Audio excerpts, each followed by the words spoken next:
I need that sports encyclopedia. Where you at, Steve Kim? Got Trent in the cut. Yeah. Where you at, man? In the gym shooting, I'm Durant. You ain't shooting John Moran. Darnell is the Ball State legend. I'm the Warren Central High School legend. I'm proving with a reliable source, straight from the mouth of the horse.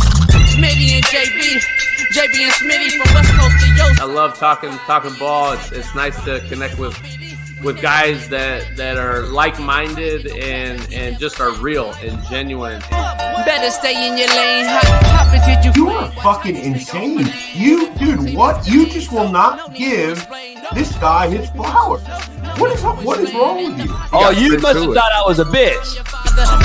I am him. Use not it. What's the topic? With your logic when I flow. Big Komodo, how it's talking. Gotta get back to letting the baby cry a little bit to see if they can soothe themselves. That's a bar. Issues get pressed so past it don't get sacked like bags and baggage. Smitty and Jason Brown killed it, yeah, it's a rap. We what the game's been missing, we switched it and filled the gap. I identified him after his third fight, and I said that guy can be a star. I'm so proud of the show, bro. The gap, Smitty and Jason Brown. Coach JB show.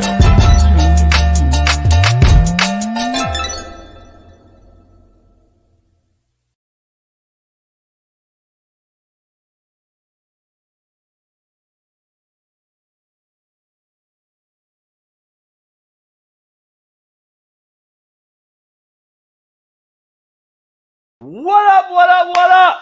We are in the building on a Merciless Monday from the Slapdick Studio and Cigar Lounge. We are back in the building, and I'm going to take no mercy on this Monday. You best believe it. We got a fully loaded show. We got new lineup every single day this week, and I'm going to break it down. Big Matt McChesney joins us today, plus Shaun King on Mondays now and Fridays. He'll be joining us along with Jeff Nadu on this Merciless Monday. Every Monday. Tuesdays, again, tomorrow we got Steve Kim and Tank Johnson on Tuesdays and Thursdays. So that's the new lineup going into the football season for right now until we get to the football season where we'll have a whole new lineup of guests and characters. So make sure you pound that like, subscribe, become a member as we got a loaded lineup today. Make sure you head on over to the Slap Nation Discord and our winnables.com/slappicks. As you can get our cappers from every sport on there, betting away every single day. So join the pros on winnable.com/slappicks today. But again, we got a loaded lineup. Let's get right to it. As I'm going to give you a intro for the ages. Mental health has always been celebrated in this country. And it's been celebrated in this country for the last 10 years where we have thrown billions of dollars at it, only for it to backfire in our tax-paying faces like we've never seen before. We have men thinking they can give birth. We have men competing versus women in sports. And we have men walking into women's bathrooms as if they belong there. It is a mockery of the two natural-born genders, and it is a direct slap in the face of all women who give birth. On the day after Mother's Day, we have to discuss this shit. I've been saying this for years, and if you follow me, you know that I don't believe in this mental health crisis bullshit like some of y'all do. I believe it's called mental weakness, and we use it as a crutch to get over on people like you and I. For the ones that will believe in it anyway. For money, for a sense of entitlement, and for sympathy. It is a joke. And we fed into this bullshit. We allowed it. We never questioned it. I did, goddammit. I will continue to stand on this hill. And if need be to be alone, if I have to be alone on this hill, so be it. But damn, mentally weak individuals were bullied, coached, and taught to get tougher. Figure shit out, turn over rocks when I was a kid. Now we enable them. We pity them. We coddle them. Fuck that.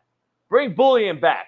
Bring back the fabric of this country, which is calling people out on their bullshit. Calling people what they are. Standing for something, or like we have, fall for everything. Let's dive into the show. We got a loaded one today. The Mavericks take a 2-1 lead versus the Thunder, as Smitty called.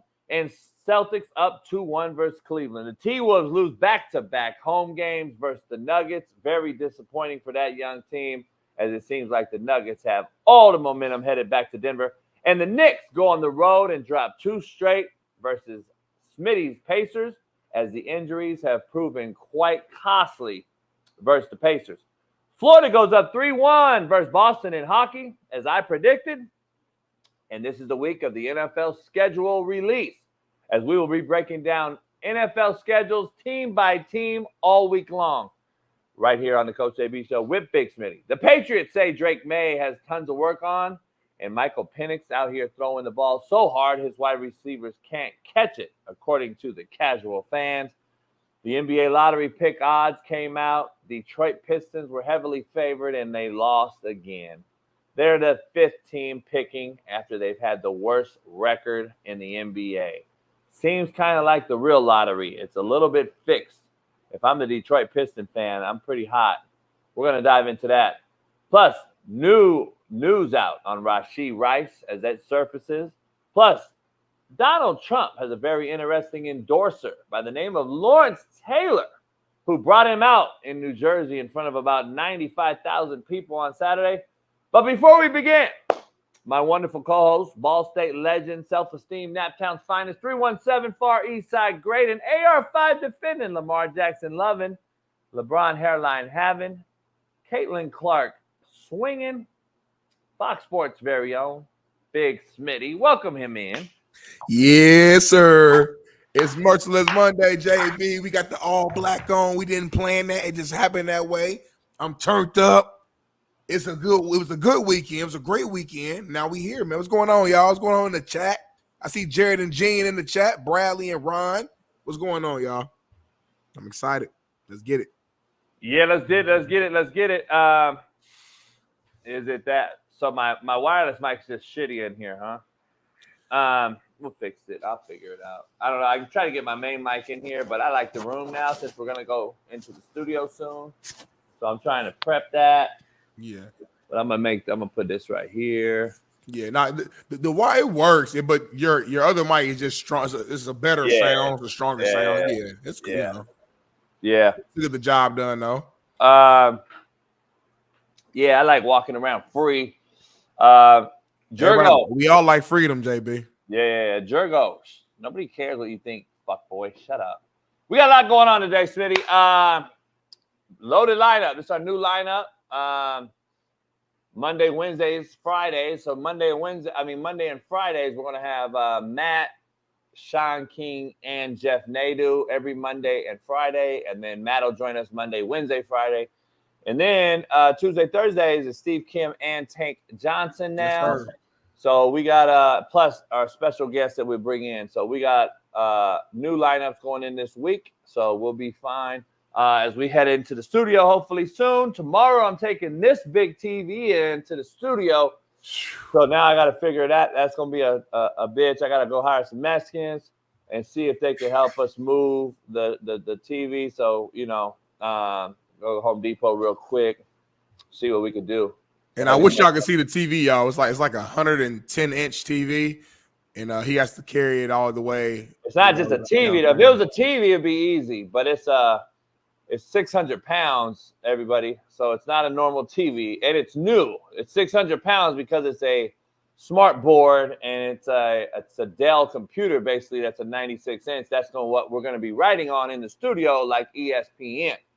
So it is about a $10,000 TV. So, yeah, I don't want to drop it. So I need some quality Mexicans, not just some regular Mexicans. Just throwing that out there. So make sure my boy Cisco in the chat, Ruben, all you guys, holler at them for me, and let's get the real Mexicans over here so we can get the real ones out here. Hold on real quick, before we move forward. What's the difference between a regular Mexican and a quality Mexican? I'm just curious, like for my knowledge and for my the viewers' knowledge.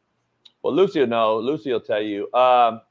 The quality Mexicans are ones that came over here to America back in the day, and they just wanted to grind, work, raise their family. They could even be illegal. I know a lot of illegal homies that came over here years ago with their family. They take money back to their family in Mexico, in Jalisco, Shit like that. Then they got the regular ones that come over here and they don't really give a fuck about doing nothing. They're horrible workers. They don't want to work. They overcharge you. They really just illegal as shit. They came over with the Hamases and all that shit. And so that's what we don't want them regular ones. We want the real ones that are really wanting to be here and grind. So I got to find those ones. So that's the difference real quick, Smitty. I gave you the little breakdown real quick. We got a lot going on today, though. It's a loaded show. We got a loaded lineup, loaded topics. But for you sound nervous as hell. Never nervous. Stay ready, ain't got to get ready. But let's dive into the quote of the day, brought to you by betonline.ag.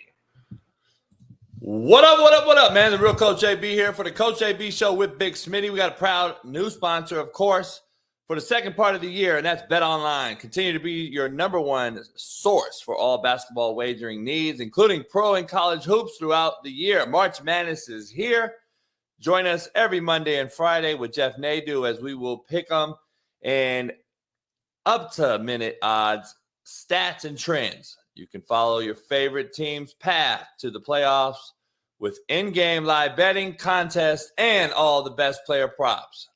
Experience the world's best wagering platform anytime from your desktop to your mobile device. Head on over to BetOnline today.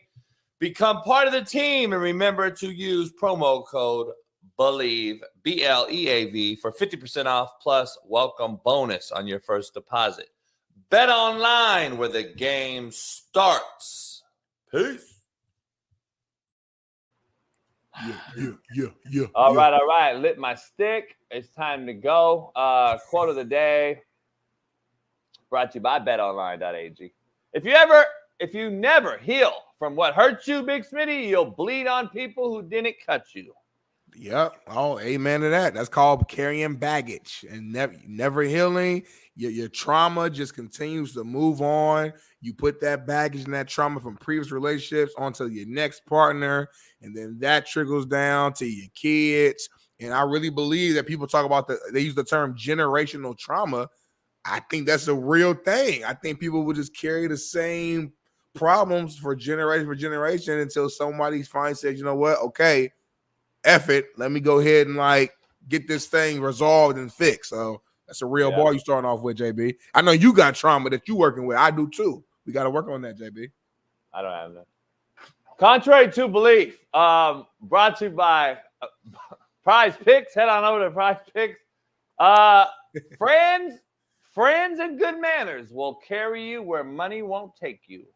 Contrary to belief. Friends and good manners. Okay, I like that. I got a good friend group. I like to say I'm very respectful, and I respect others who respect me. I lead with kindness and just good energy. How many friends you got? 1, 2, 3, 4.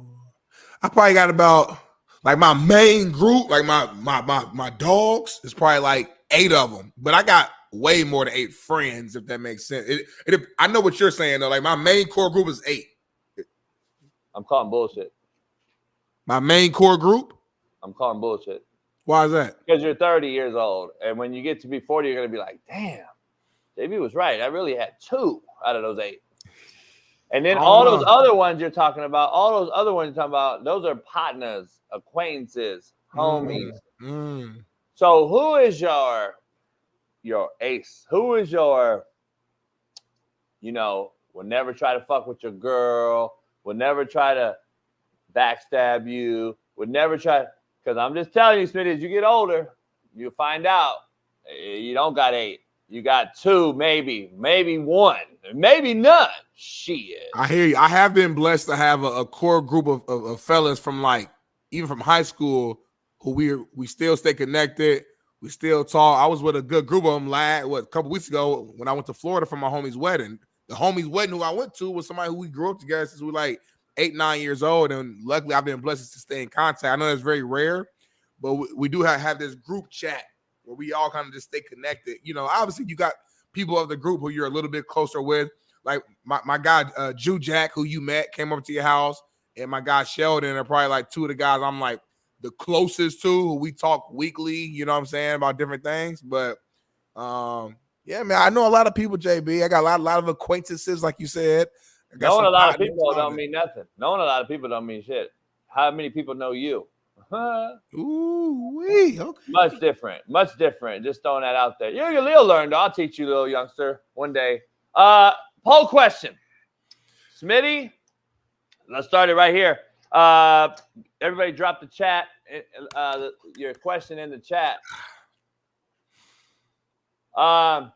Can J.J. Redick coach LeBron? Rumors are heavy out there that LeBron James wants J.J. Of course, they started a podcast together. The rumors are out there. J.J. is being interviewed by the Laker organization. I'm going to tell you right now, all true Laker fans that I know will disown the Lakers if they hire the guy.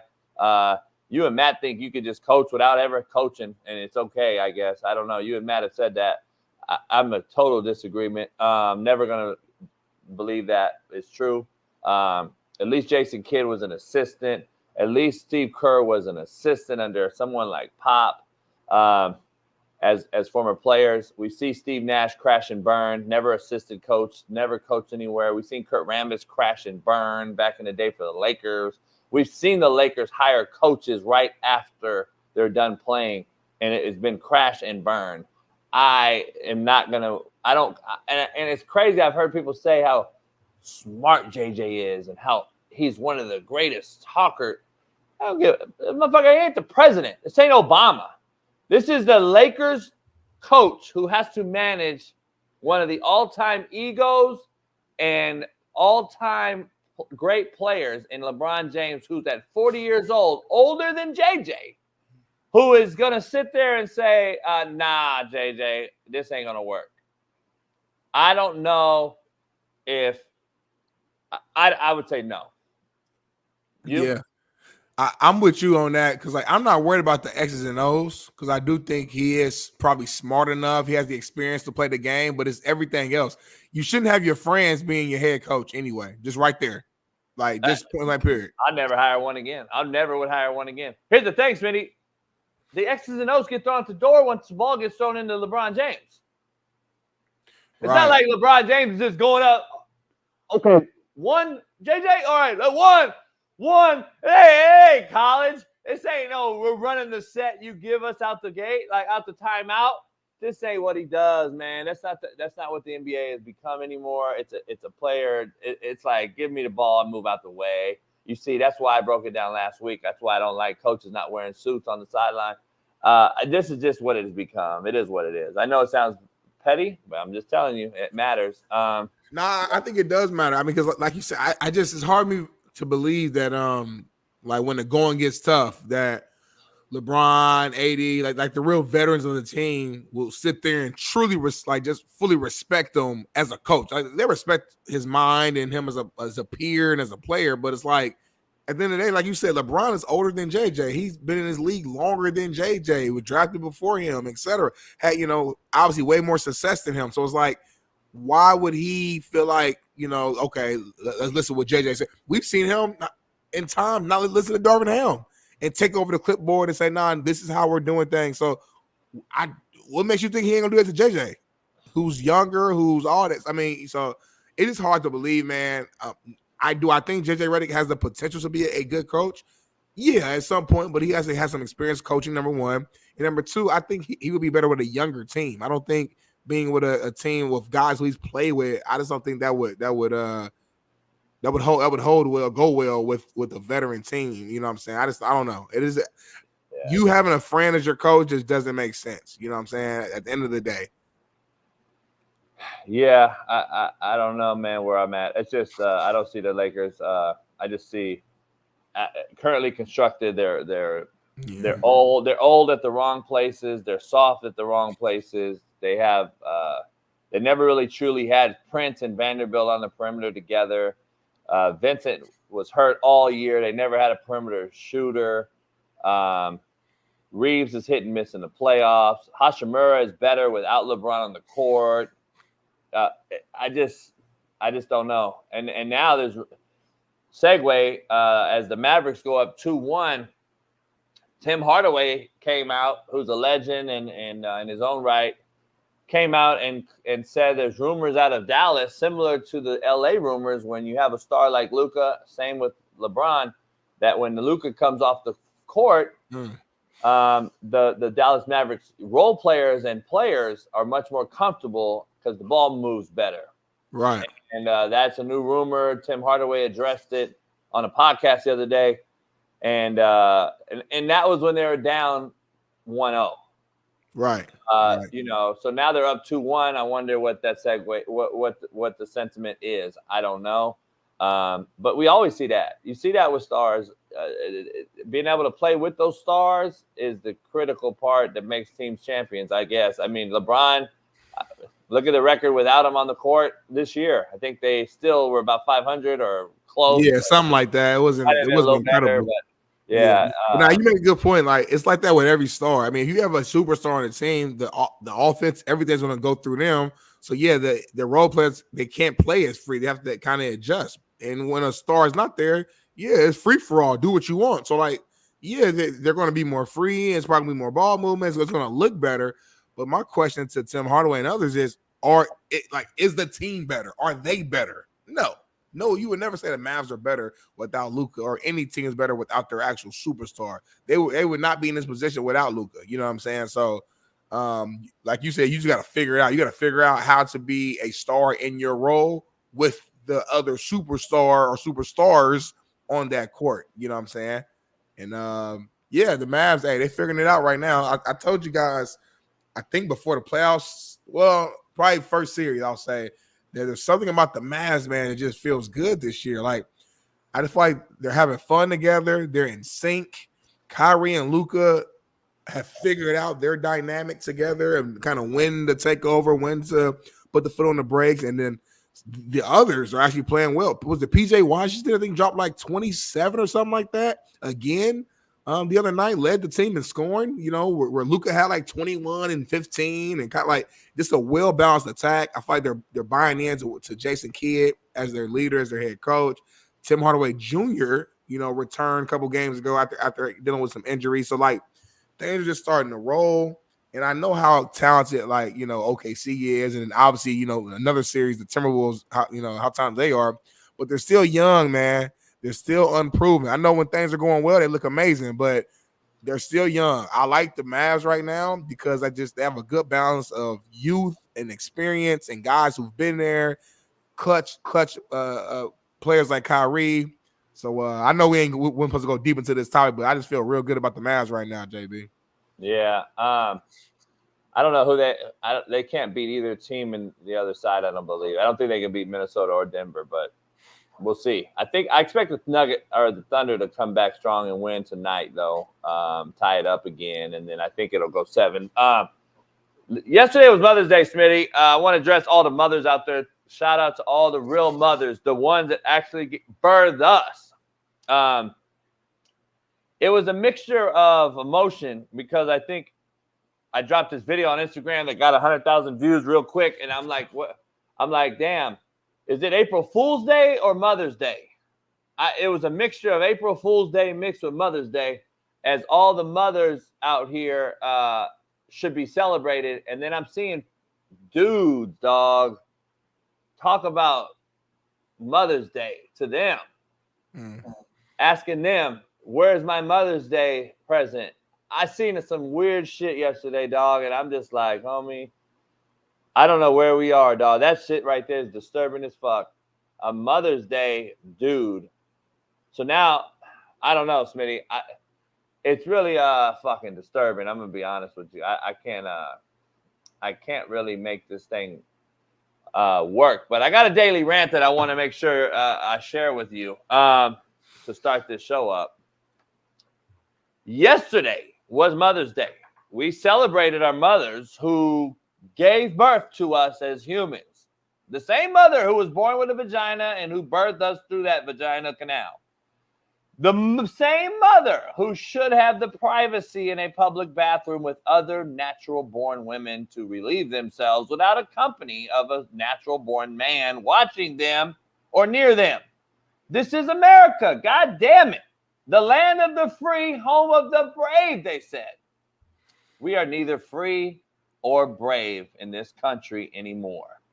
Women have lost rights while thinking they are fighting for their rights. The rights to be whatever gender you want to be is an absolute oxymoronic thought. You can't pick and choose your gender. Our gender. It was already written, Smitty, chosen and selected before you were even a thought in your father or mother's brain. We are now trying to put the paste back in the tube as independent thinkers, but it is too late. Women thought that femininity was allowing men to play women in sports and allowing gender transformation to occur. But now the real women in this world are seeing it backfire at an all-time rate. We have to stop this nonsense of pronouns, gender affirmation, and flat-out bullshit. It's becoming very, very toxic to our youth. And I just want to let everybody know, Mother's Day is for mothers, not for some fucking weirdos with mental issues like this fucking guy. Smitty, I got to ask you, this is my question. How is that not child abuse? Because when I was a kid, that is a epitome of child abuse. That literally would have had the CPA come out and arrest you. That would have been, that's what that was. I'm trying to figure out why that's not child abuse anymore. I want to know why. See, the thing is, and all the women in the chat, we know we love you all because you're real ones. You're always in here. I'm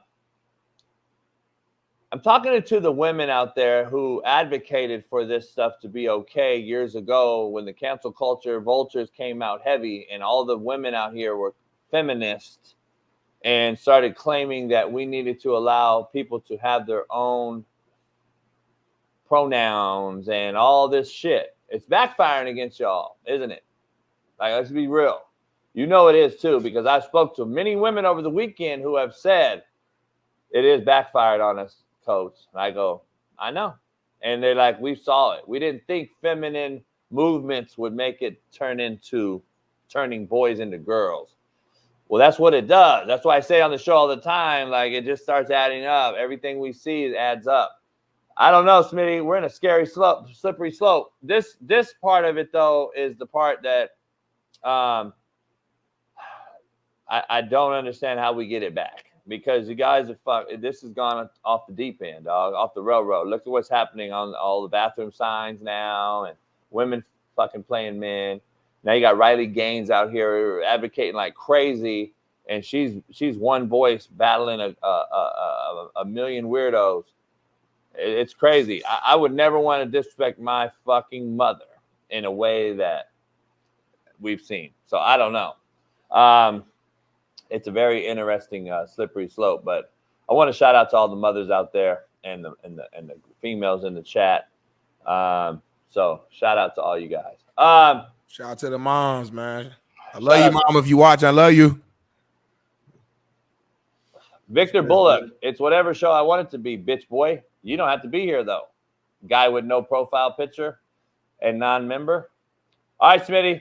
The Mavericks go up. The Celtics go up. The T-Wolves drop 2 at home. Very disappointed in them. Let's start right there. The T-Wolves start off 2-0 in Denver. Everyone's talking sweep. We did on this show. Gentlemen sweep. I thought they were too long, quick, and athletic. And then they get absolutely destroyed at home, which is the epitome of a young guy trying to transition into be a superstar versus a guy who already is a superstar. Talking about Ant Edwards versus Joker. Yeah, still he got dog. You got to win those games, homie. You can't be a superstar, in my opinion, yet and say that you're the best in the business and all this. See, again, we self-anoint these cats too quick. Nobody says the best in the business. The Joker won MVP. Nobody said that. I'm just saying, no, not you. I'm just saying this is what the media pushes. This is what the media has carried. They've been on this Ant Edwards thing for heavy time. They're like, this is it. This is your time to come out. This is your show. This is your turn. It's 4-0. You're going back. You won 2 in Denver. It's over. 2. You get to go to Minnesota. And he dropped that wasn't realistic, man. I thought but I'm talking about him. Win this series, but say they were going to sweep the champions. Like, come on, bro. Yeah, like, I'm talking about him in general. He dropped an egg the game 3. Game 3. And that cost him yesterday, even though he dropped 40 again. 44, 5 and 5. It didn't help him, though. They were never in the game yesterday. I mean, he did everything he could possibly do. I know, but they were never in the game, though. That's my point. They were always in. They were just hanging. They could never make that run 15, when they really needed to. You know, they only cut it. They cut it down to 6 with 30 seconds left, and then it ended up being whatever 9. They were never in the game. It was 15 the whole game. And by the way, you gotta blame Cat and Rudy Gobert, though, man. I'm not blaming Ant. What I'm saying is, we're real quick though when we talk about this guy's the face of the league, blah blah blah blah blah. Pump our brakes, dog. You got to get through the face of the league first if you're going to be the face of the league. We anoint these guys so quickly. That's all my point is, I don't believe I told you he does not have dogs. There's no dogs on that team besides him. And probably Jay McDaniel as a defender, I would say maybe. He's not good enough. He's not good enough to be a dog. Like he's not a game changer. Yeah, like more mental, but yeah. Towns and Gobert are two soft motherfuckers, man. I just watched them two big goofy motherfuckers. Did you see them pull each other up and both almost blew their knees out? Like this is a epitome of two old people fucking. This is what they look like. They look like that. Like Gobert tells him I don't know if you see that video, Bailey. Gobert's like, stay down, Towns. And then the motherfucker's getting up, and then he's like, stay there. I'm going to help you up. This motherfucker slips and does a slip and fall, homie. And they both fall and get hurt. And then they both sitting there like they both got shot. Homie, it's the saddest shit to watch professionals do this weird shit. And I'm like, what the fuck are we watching here? Towns and Gobert go down trying to help each other up. That's all you need to see on JB. That's all I need to see. He said, forget the game. That's all I need to see. Dog. And then Towns fouling Joker at the half-court line, dog. This motherfucker makes the dumbest fouls in the history of the NBA as a big man. Why are you defending a big man 50 feet from the basket? And you have multiple fouls out there. For what? Are you a perimeter lockdown defender now all of a sudden? I'm trying to figure out why you're out there at half court fouling Joker of all people. I'm trying to figure out why are you doing that, number one. Number two, anytime the ball gets physical inside. Oh. And then watch them both, homie. Watch them both. Hold on, dog. You got to be shitting me, homie. That's not Cat fault though. That's just Rudy. That's just Rudy who like look watch Rudy. Like Cat didn't do nothing. There's nothing Cat can do about that. Look. Woo. I'm gonna eat. His knee been all the way back. Lord Jesus. Yeah, I mean, listen, I don't know. I talked about Karl Anthony Towns. I think it was a week or two ago. You know, we did a bottom of the barrel type segment, and I think we talked about the most overrated NBA players, and I put Cat on the list, not because he's not uber talented, not because, he can't go out there and drop 30 and 15. It's because of nights like this. He's way too inconsistent. And if you're trying to be a championship team and he's supposed to be your number 2, he can't have games like this, not in these big moments. And that was the problem. I think, Ant, took the blame for game 3 loss like a leader is supposed to do. 22-year-old rising star said, it's on me.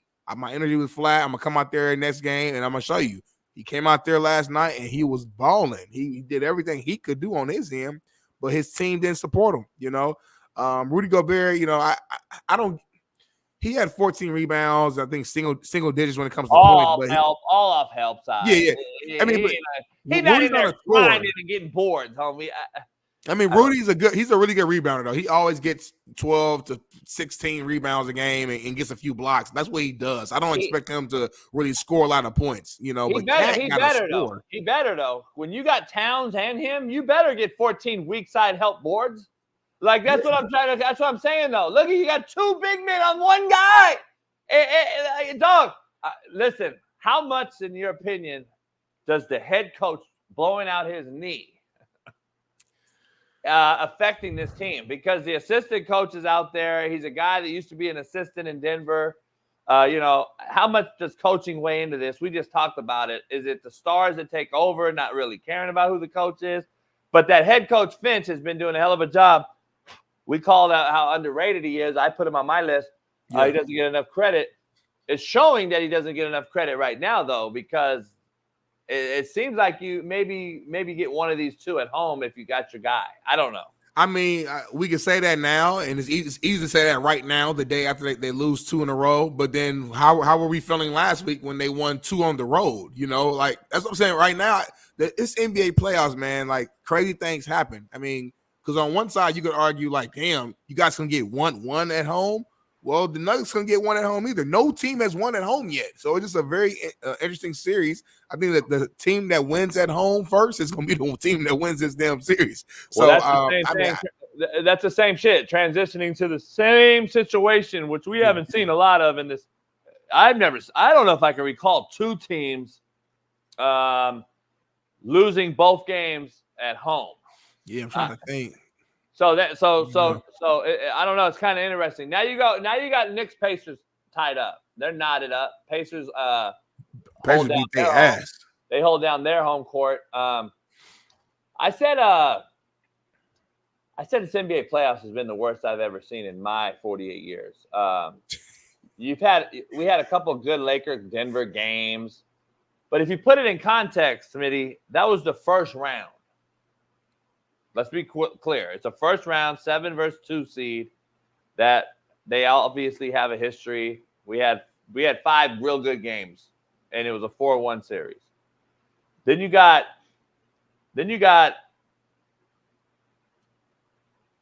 people trying to tell me that the Pacers-Knicks have been a great series. No, there's been 2 blowouts in the series. How is it a great series? I haven't seen really tightly contested games except for the first series. The 76ers-Knicks were great games for the most part, and the Lakers-Denver. Tell me another great series that we're watching that's like, fuck, this is a hell of a lockdown. This is a hell of a series.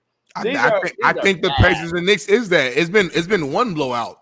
Like yesterday, the Pacers beat their ass. The first three games were all close. All close. Go look it up. I watched the game, they were all close. I've been keeping my eyes on them. Game 3 wasn't close.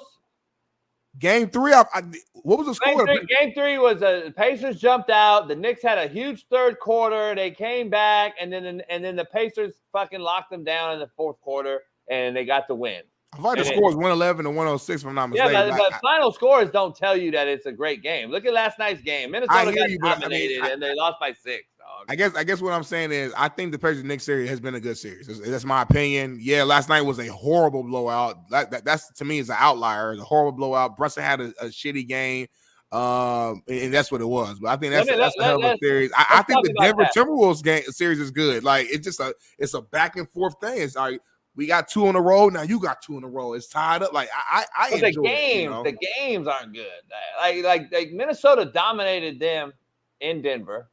There wasn't really a close game in those 2. And then Denver dominates them at home, which is like veteran, this is the veteran leaders you thought. And I'm like, damn, where's the good? Like, I don't know, dog. 2-2 is cool, but that don't mean that the games are really good. Like the games aren't very good. I'm just telling you. I hear you, JB. It's just funny. You're so quick to call stuff the worst you've ever seen. Like you've said that, like when it comes to NFL, it's the worst quarterback you've ever seen. It's the worst play you've ever seen. NBA is the worst you've ever seen. It's like, damn, like that. Those some bold. I mean, it's your opinion. It's just some bold statements to say that, like the worst you've ever seen. It's true. I wouldn't say it if it wasn't true. I wouldn't say it if it wasn't true for me. I wouldn't say it. I'm not just gonna be sitting there like, I just want to be a dick today. The quarterbacks are the worst they've ever been. There's actually a lot of people telling me on the analytical side of things that I'm right. Quarterback plays the worst we've seen at anyone that's my age or so. And there's a reason why a lot of people on this show that come on as guests agree.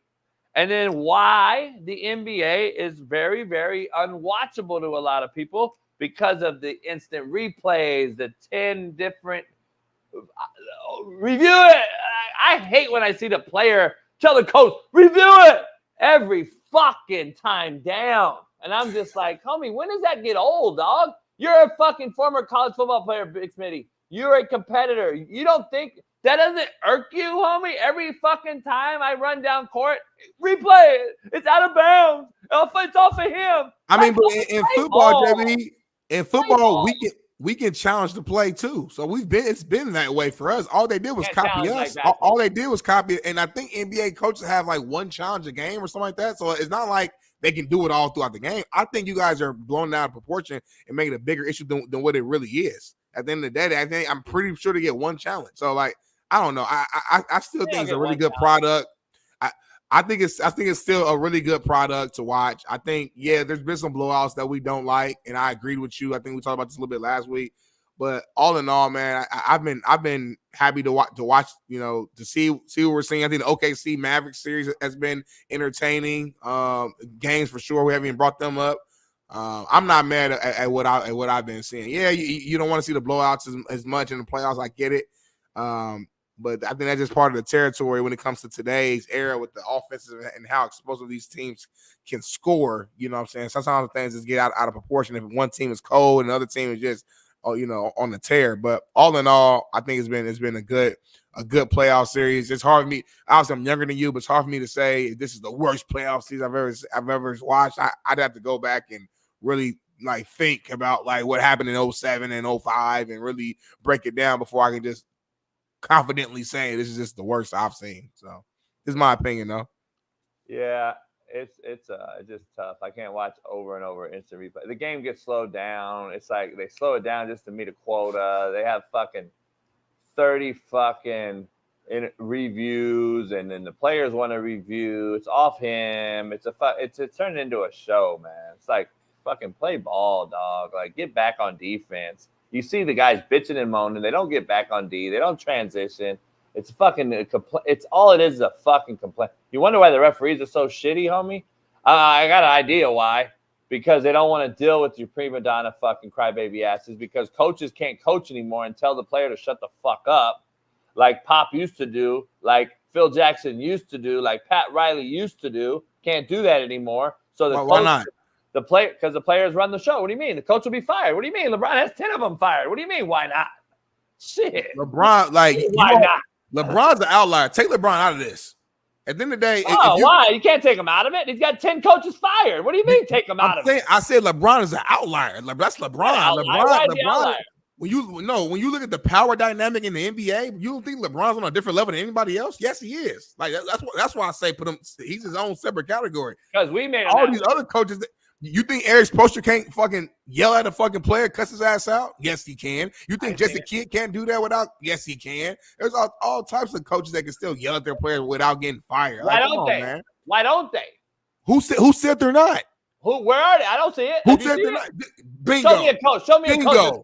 Bingo. Bingo. Just because JB's not seeing every little thing doesn't mean it's not happening. You do understand they got something called practice that leads up to the games too, JB. You do understand that. Don't roll your eyes. That's when you really coach motherfuckers up during practice going to the games. You think they're not getting fucking yelled at? You think everybody just fucking yeah. That's not what's going on, man. Like everybody's not soft, JB. I'm sorry, bro. Are you delusional? Are you delusional? You got this mindset that everybody except JB is soft. Hold on. Have you not gone from practice to a game and the coaching that agreed with you at practice because he motherfucked you like you just said? Practice happens. They're getting in their ass. Then why don't you see it in the game? You just told on yourself, homie. I ain't telling myself.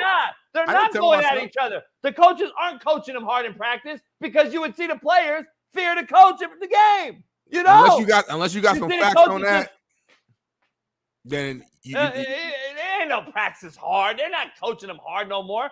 Thibodeau might be the last one left right now coaching them hard.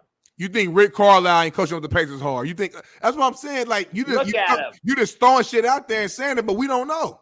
You do know. You don't know. It's a great assumption. My problem with you, JB. My problem with you, JB, is that you just think the whole fucking world except Jason Brown is soft now. You think everybody's just fucking. You think you're the only Jason Brown. You're the only one who believes in these old school thoughts and ways of going with. You're not, JB. That's why you got thousands of fans who watch this show because they fucking agree with you and love you. There's there's millions of people who thinks like JB and still wants to coach motherfuckers up. They still want to go hard. They still want to do all that. Has things changed? Of course. But the same motherfuckers are not coaching people up hard. It's false. It's false. You can't sit here and look at the game and tell me that it's not happening or it is happening in practice if you don't see it translate to the game. So then they're the fucking worst coaches ever then.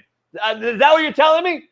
So you're allowing it. You're allowing the coaches and you're allowing the players to do whatever they want in games, but you're coaching them hard at practice. But who's allowing that? Like, what are you seeing that's telling you that coaches are just allowing players to do what they want to do?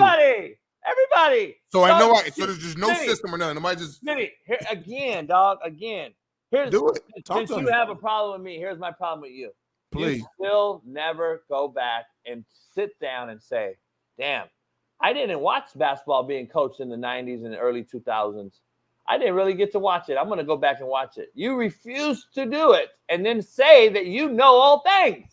That shit blows my mind, homie. Go watch the 90s. Go watch the 90s, coach. I have not said anything about the 90s or 2000s. I did not say you were wrong about nothing old school. I'm talking about today. I said you are wrong in saying that every single coach today, which I am alive and I'm breathing and I'm a grown ass man and I can watch, so you can't use that excuse no more. I'm saying today you cannot say every fucking coach is just soft. You think everything and everybody's soft except Jason Brown. I'm not saying they're soft. I'm telling you what the truth is. They're not coaching them hard, which is the topic of this discussion. And you said they're coaching him hard. I said it's an impossibility. It's a difference between the truth and JB's opinion. It's not the same always. Okay, you're right.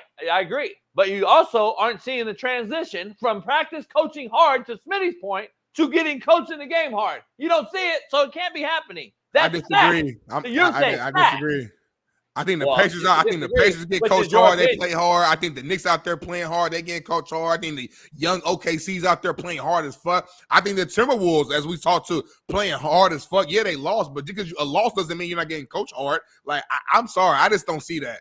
My opinion, your opinion, whatever. Maybe I'm wrong. Maybe coaches just fucking playing with their thumbs and just at practice chilling. I just disagree.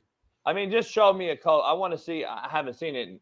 Maybe you have a video of someone out there. I want to see a coach. Where's the coach getting in the players' asses in basketball? Show me. I want to see it because I haven't seen one. So if maybe I'm wrong, I'll eat crow. I'll start paying attention. I haven't seen one coach get into a player's ass in the NBA left in this thing. I saw Thibodeau actually get at Jalen Brunson a little bit, and I know Thibodeau's a hard-nosed guy. I seen him get at it a little bit. I really haven't seen Carlisle either. I know Carlisle can coach. I know he's a hard coach too. Thank you. Come on. That's all I'm saying. Seen him. What I'm telling you is I haven't seen him do it lately, which is my point, Smitty. The players run this shit. That is my point. You not seeing it don't mean it's not happening. Hold on. Your point was, though, to me that it was, JB, you haven't seen it. You can't say that. No, it is because the point was, Smitty, that the players can't get coaches fired. I said, yes, that's what they're doing. That's why coaches are softer now. They're scared to be fired. Nate McMillan got fired, Smitty, because Trey fucking Young didn't want to be coached hard. That's fact. Yeah. So how is it not a fucking fact out here every day when we're watching the games and be like, damn, I don't see this motherfucker coaching them hard. I don't see this motherfucker coaching them hard. I don't see this motherfucker coaching him hard. And I'm like, see the Walrus, just so you're clear. Obviously, I know enough about basketball to talk about it at a pretty goddamn high level. So obviously, either A, I was trolling your dumb ass, or B, I know sports at a real high cliff. How about that, dumb fuck? So here's the point. I'm trying to figure out. I haven't seen anyone get coached hard. Now again, you're right. It is my opinion. Yeah, and it's my opinion. Maybe I'm wrong too. Maybe that's why. But I didn't say it was a fact. I said the fact is I don't see it. So and I'm as a coach and have seen good coaches get their shit to translate to the game. I haven't seen that. What I'm seeing as a coach is a lackluster practice. It comes over to the field or the game. And we see what happens in practice because coaches are on eggshells now, Smitty, coaching. And you know this from a professional standpoint, football and basketball. You can't do what we once did. We know that. There's no arguing. You can't coach like we used to. Mhm. But now it's even like, okay, just mark my words. Rick Carlisle's left. He's a hard-nosed guy. He's left. Thibodeau's left in the NBA. I'm talking about NBA. Popovich is on his way out. He's no more even a hard-nosed no more. Right? You don't even see. You see him clowning with the media now. You know that was the hardest interview in fucking sports. If you look at back in the day, he was the hardest interview to interview. Yeah, but like hated interviewing him. They made that like a joke though. Even that part, it was made like a joke. It's like, yeah, but he was about his business. They knew he was gonna do that shit. Yeah, but he was about his business in the game. He still wanted to coach the game like hard. I think he still does. He just had a fucking shitty ass team. They're in the rebuild stage last year, so it just looked shitty. Like, you know, I don't know. They've been in rebuild for 10 years. Shit. I don't know, dog. I just think I think it's just a bunch of crybabies out here because we've allowed it and it's gotten out of hand, in my opinion. We don't coach it no more. And what I'm saying is, my last point was, you're seeing the transition from the hard-nosed guys. They're getting out of it, and you got a few guys left. You got a few guys left in the league, and eventually it's going to be riddled with a bunch of whoever the guy at the Thunder is, and number 1 seed guy. Loaded. Oh no, I'm just saying. I'm just saying that's my point though. You got a league full of these young cats now that are taking over this league.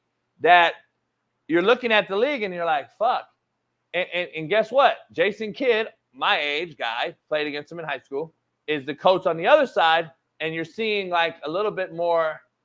You got a 1 seed by a young dude that we don't really even know who he is. You and I, but either one of us can tell you who he is. And then you got coach of the year. Yep. You got Jason Kidd over here, like maybe getting in that ass a little bit more than this kid, but the league's becoming that kid in the Thunder. Around the whole league is becoming that guy.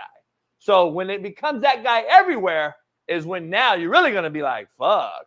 Like, what is this league turn into? What would you call Steve Kerr, in your opinion, from what you see as a head coach? A great receiver of benefits. No, I need more than that though. He's received a great, talented roster that Mark Jackson created, didn't get a chance to coach. And then he is a really good X&O guy. Remember, he's been under Phil Jackson and Popovich. So he's been under 2 of the most legendary coaches ever. Yes. So he obviously knows how to put those great pieces in place as a coach. That's a great job by a coach. But is he a guy that's getting in Draymond Green's fucking ass? No. Draymond Green owns him on the other side of things if you really look at it. Cool. And so you would, if you had to pick a side, hard nose or more on the softer side, you would probably put Steve Kerr more on the softer side. And my point of bringing it up is it didn't matter. 1, 2, 3, 4. So all I'm saying is there are different ways to skim a cat. There are different ways. Every single coach doesn't have to coach this one way. And I'm pretty sure, even though I'm young and I didn't watch it and I was a baby and I don't do my research, I'm pretty sure that every coach in the 90s was just fucking 32, all coaches out there gangster. Every single coach. Dude, I just don't believe that. Maybe I'm wrong and I'm ignorant because I wasn't born. Maybe everybody was a thug in the 90s and that's just what it was. But my point being is, whether you was gangster or you was soft or you was this or you that, do you know how to win? Do you know how to motivate your team, your group? Because every team is different, JB. You know this. You can't coach up everybody the exact same. Do you know how to coach up your team and your group and motivate them and bring out the best out of them in order to win games and win championships? That's all I care about. And that's a great coach. It's not about if you cuss. It ain't about if you yell. It's not about if you're soft, if you're a player's coach, a team. I don't care about none of that. Do you know how to lead men and motivate them to bring out the best versions of themselves as a unit and win games and eventually win championships? That's a great coach. Let me say back to the point. The reason he wins is because we're in a league that is the softest it's ever been. That is my point you're just missing. It's just going over your head, homie. Like, I don't understand. Steve Kerr, somebody has to win it. Steve Kerr's winning it because he has the most talented team over these past 10 years. Like, the league itself is just not riddled. Let me break it down, Smitty, because you probably don't even know half these guys. All right? This was the league from top to bottom in the 90s. The head coach for Atlanta was Mike Fratello. Straight get in your ass, motherfucker. Jimmy Rogers was the head coach for a few minutes at Boston, who was just an asshole. He wasn't a great coach. Dick Harder. I'm just talking about the league. Dick Harder. I don't remember him at all. Gene Littles. Don't remember him. But you know why, Smitty? I'm looking at it. No, I'm glad you're keeping it real, though. I'm glad you ain't over here like trying to fake it. You know why those two guys are? Because they came in and filled in after the coach got fired. So they coached only 42 games. Oh, they got fired. No. Those two replaced. I know they filled in for the guys who got fired because they wasn't doing a good job. Right. All right. Let me hear. Yeah, exactly. But let me talk about the whole league though. Phil Jackson was the head coach of the Bulls. Lenny Wilkins, ass kicker. John McLeod in Dallas, ass kicker. Richie Abitudo in Dallas, ass kicker. Doug Moe was the head coach in Denver, ass kicker. Oh, a guy named Chuck Daly, pretty much an ass kicker. Oh, Don Nelson. I don't know if you know about him. Don Chaney in Houston at the time. Dick Versace there in Indianapolis. If you know anything, ass kicker. How about Don Casey was the Clipper head coach at the time? Oh, and then you had Pat Riley in the Lakers. You had Ron Rothstein in Miami. Dale Harris in Milwaukee at the time before he became a Laker. Bill Musselman in Minnesota. Bill Fitch in New Jersey. Stu Jackson was the head coach for the Knicks at the time. You had Cotton Fitzsimmons in Phoenix was a straight old asshole. He's a dip. Rick Adelman in Portland.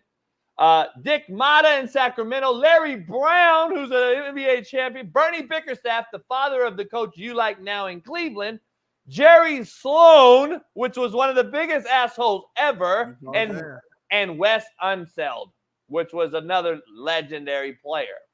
So all gangsters.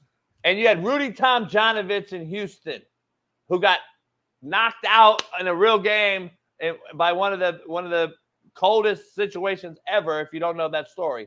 So, like, there was a big difference, dog, I believe, in coaching. You look right now, respectfully, you just said a lot of names to me.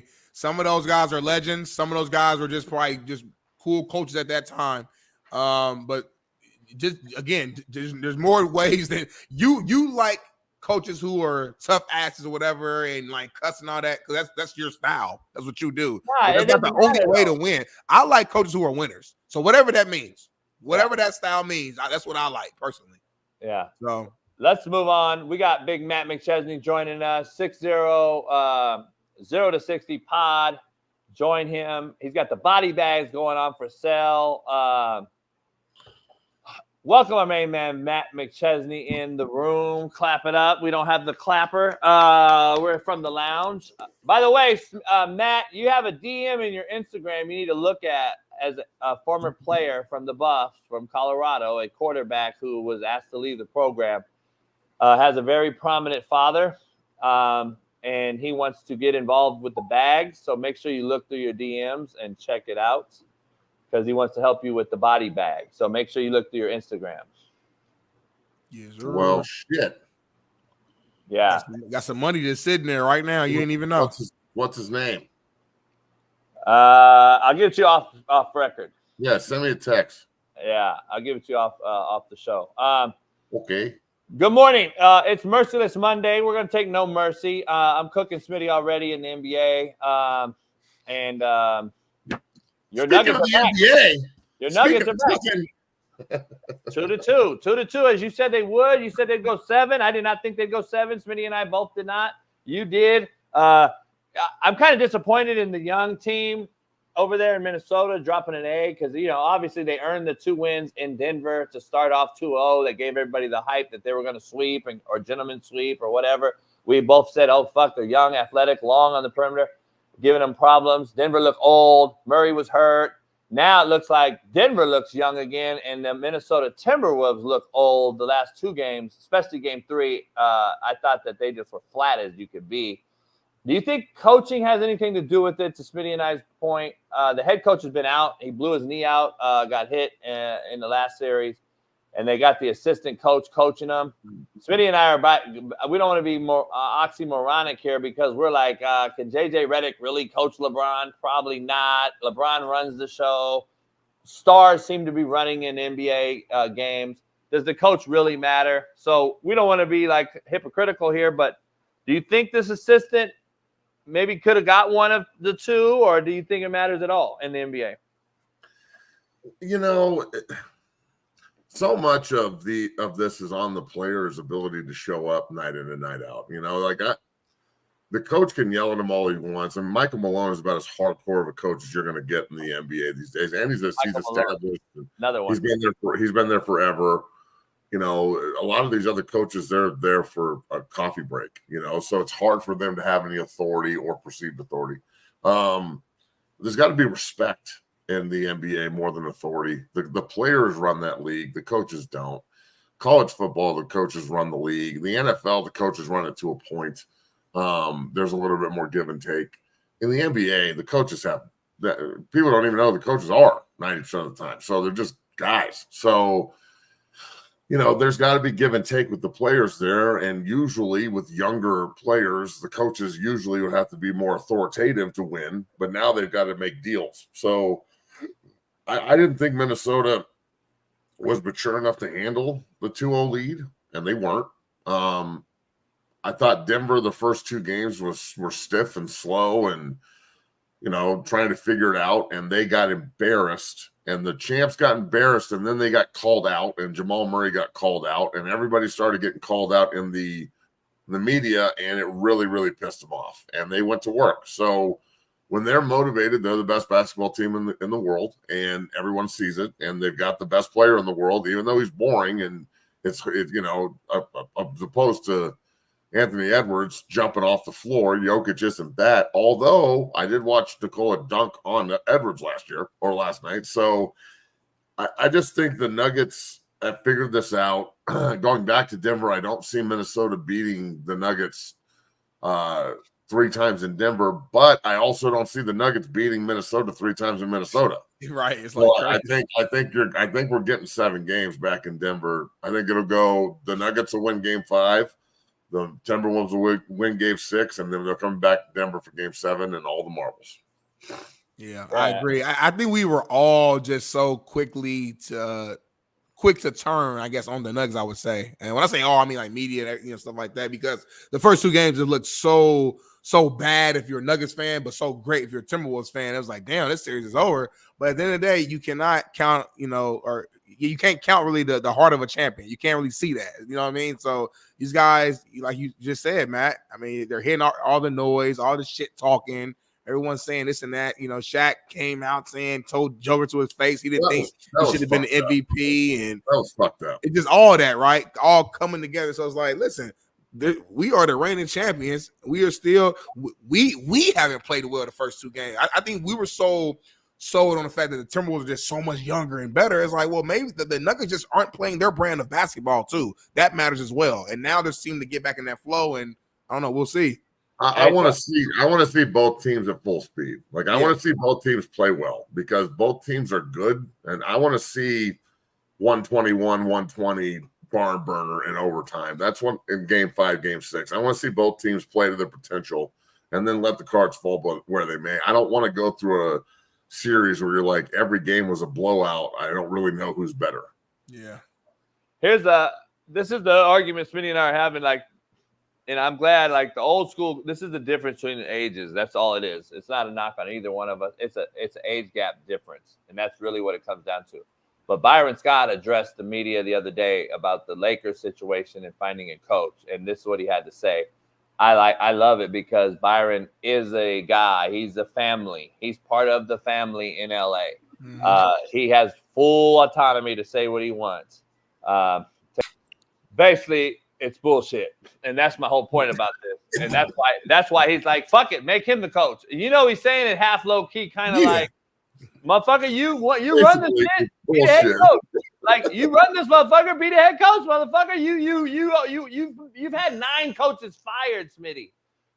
Just think about it. Combine Jordan, Kobe, and Bird and Magic. They don't have even close to that many coaches fired. You know what's crazy, real quick, and I would have to look it up. So not to stand on topic, but kind of bring another perspective. I was at the barbershop the other day getting my haircut, and we always saw sports. And my barber, who's Kobe, is that's his favorite player, but he likes LeBron too, though. He likes both. He's one of the rare fans who likes both.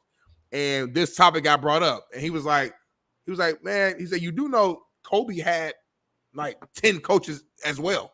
He's like, are we blaming Kobe for saying Kobe's the one that got them all fired? Or he started naming off different, like all the coaches that Kobe had. He started naming all the coaches that, another star had. And it just makes you think like, like my only arguments to that is that I don't think that Kobe was literally getting all those guys fired from a power dynamic, especially the earlier years. Whereas LeBron, like we know that was how much power he has.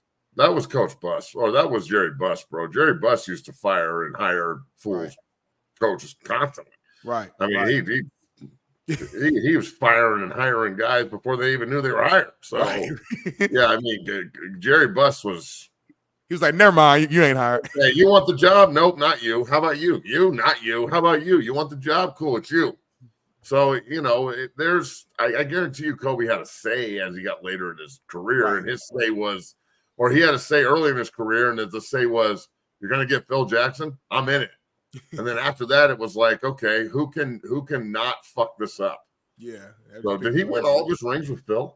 Yes, all the rings came with Phil. Okay, well then, yeah, maybe LeBron could just go get the triangle, and that'll be that.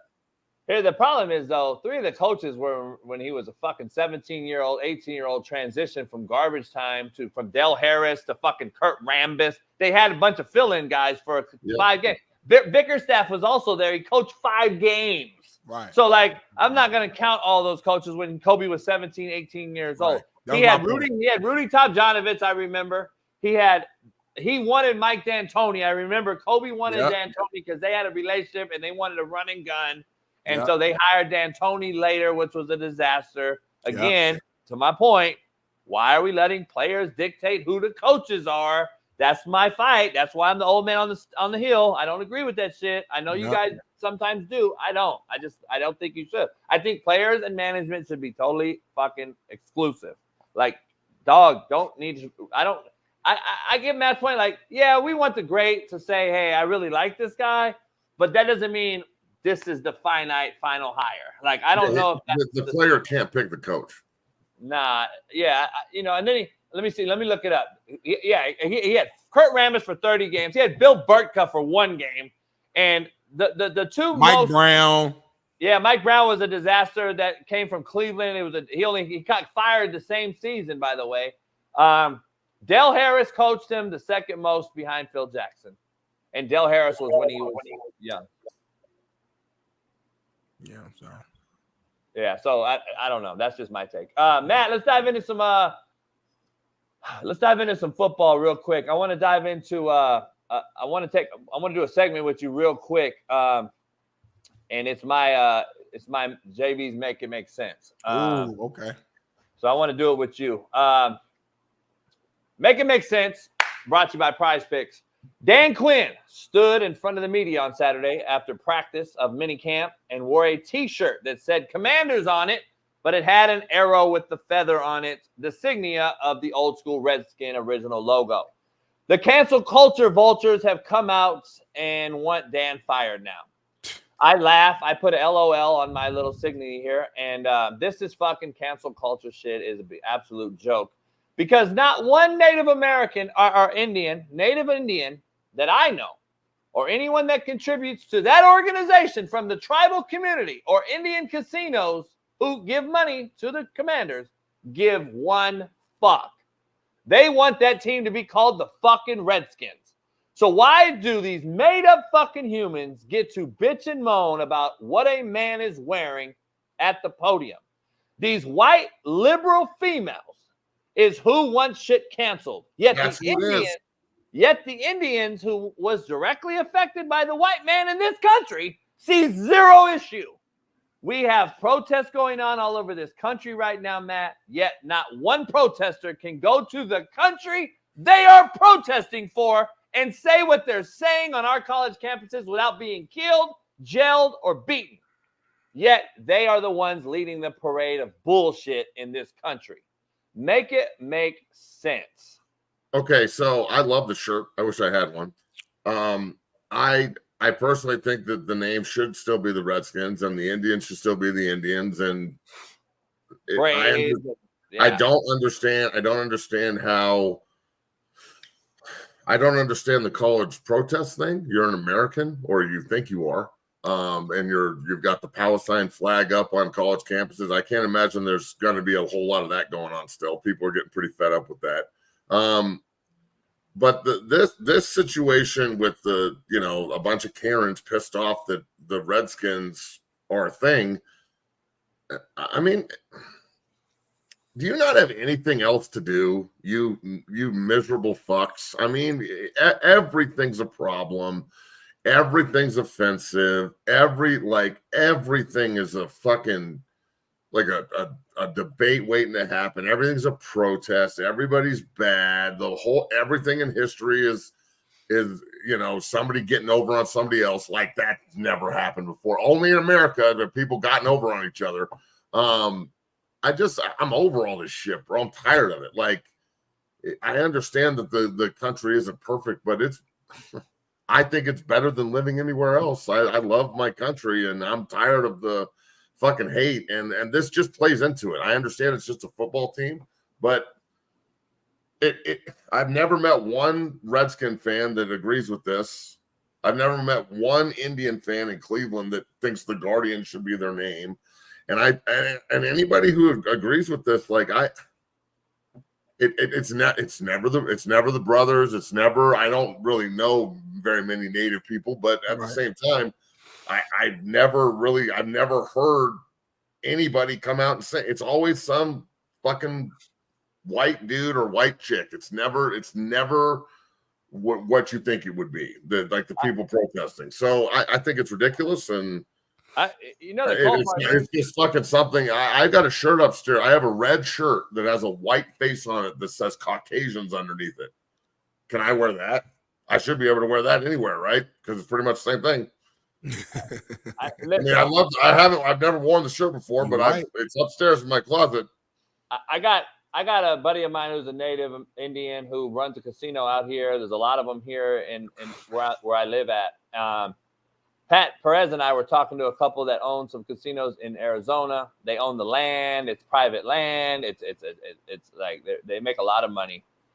They're like, dude, we want the fucking Redskins to be the Redskins. We want the Kansas City Chiefs to be the Chiefs. We want the Florida State Seminoles to be the Seminoles. The Chiefs get to be the Chiefs. Well, how about the Braves and the Florida State? When they coming after Florida State? When they coming after Florida State? Or the Braves can be the Braves, but the Indians can't be the Indians. I mean, what? And then Washington can't be them again. Make it make sense. Yeah, I don't get it. Everybody wants me to go get the shirt. You want me to go get it? What is it? No. I don't know. Caucasian shirt. Give me 10 seconds. Bailey, take me off. Smitty, where you at with the Make It Make Sense segment? I mean, I'm with y'all. I mean, the main thing is if the group that is allegedly being protected aren't the ones calling for the change, why did it get changed? That's my point. That's cancel culture. That's cancel culture vulture. That's cancel culture, though. That's the fucking ones that are trying to cancel them. Here's what I came up with over the weekend. Now, I'm gonna be real. When Dave Chappelle left mainstream commercial media, he became uncancelable. When Dave Chappelle was with a conglomerate network, he was very cancelable. So right now, let's think about the comedians that are not cancelable. I see two that come off the top, and that's Dave Chappelle and Cat Williams. Mm-hmm. Because they left mainstream corporate America, and they left that, and now they become. Is that Kingsbury? Or Trump Jr.? That's Trump Jr., huh? The Caucasians. That's got to be Trump Jr. What the hell, man? I might wear that. I'm gonna wear that motherfucker on the show. Here, Matt. Here's my point. Here's my point I was gonna make.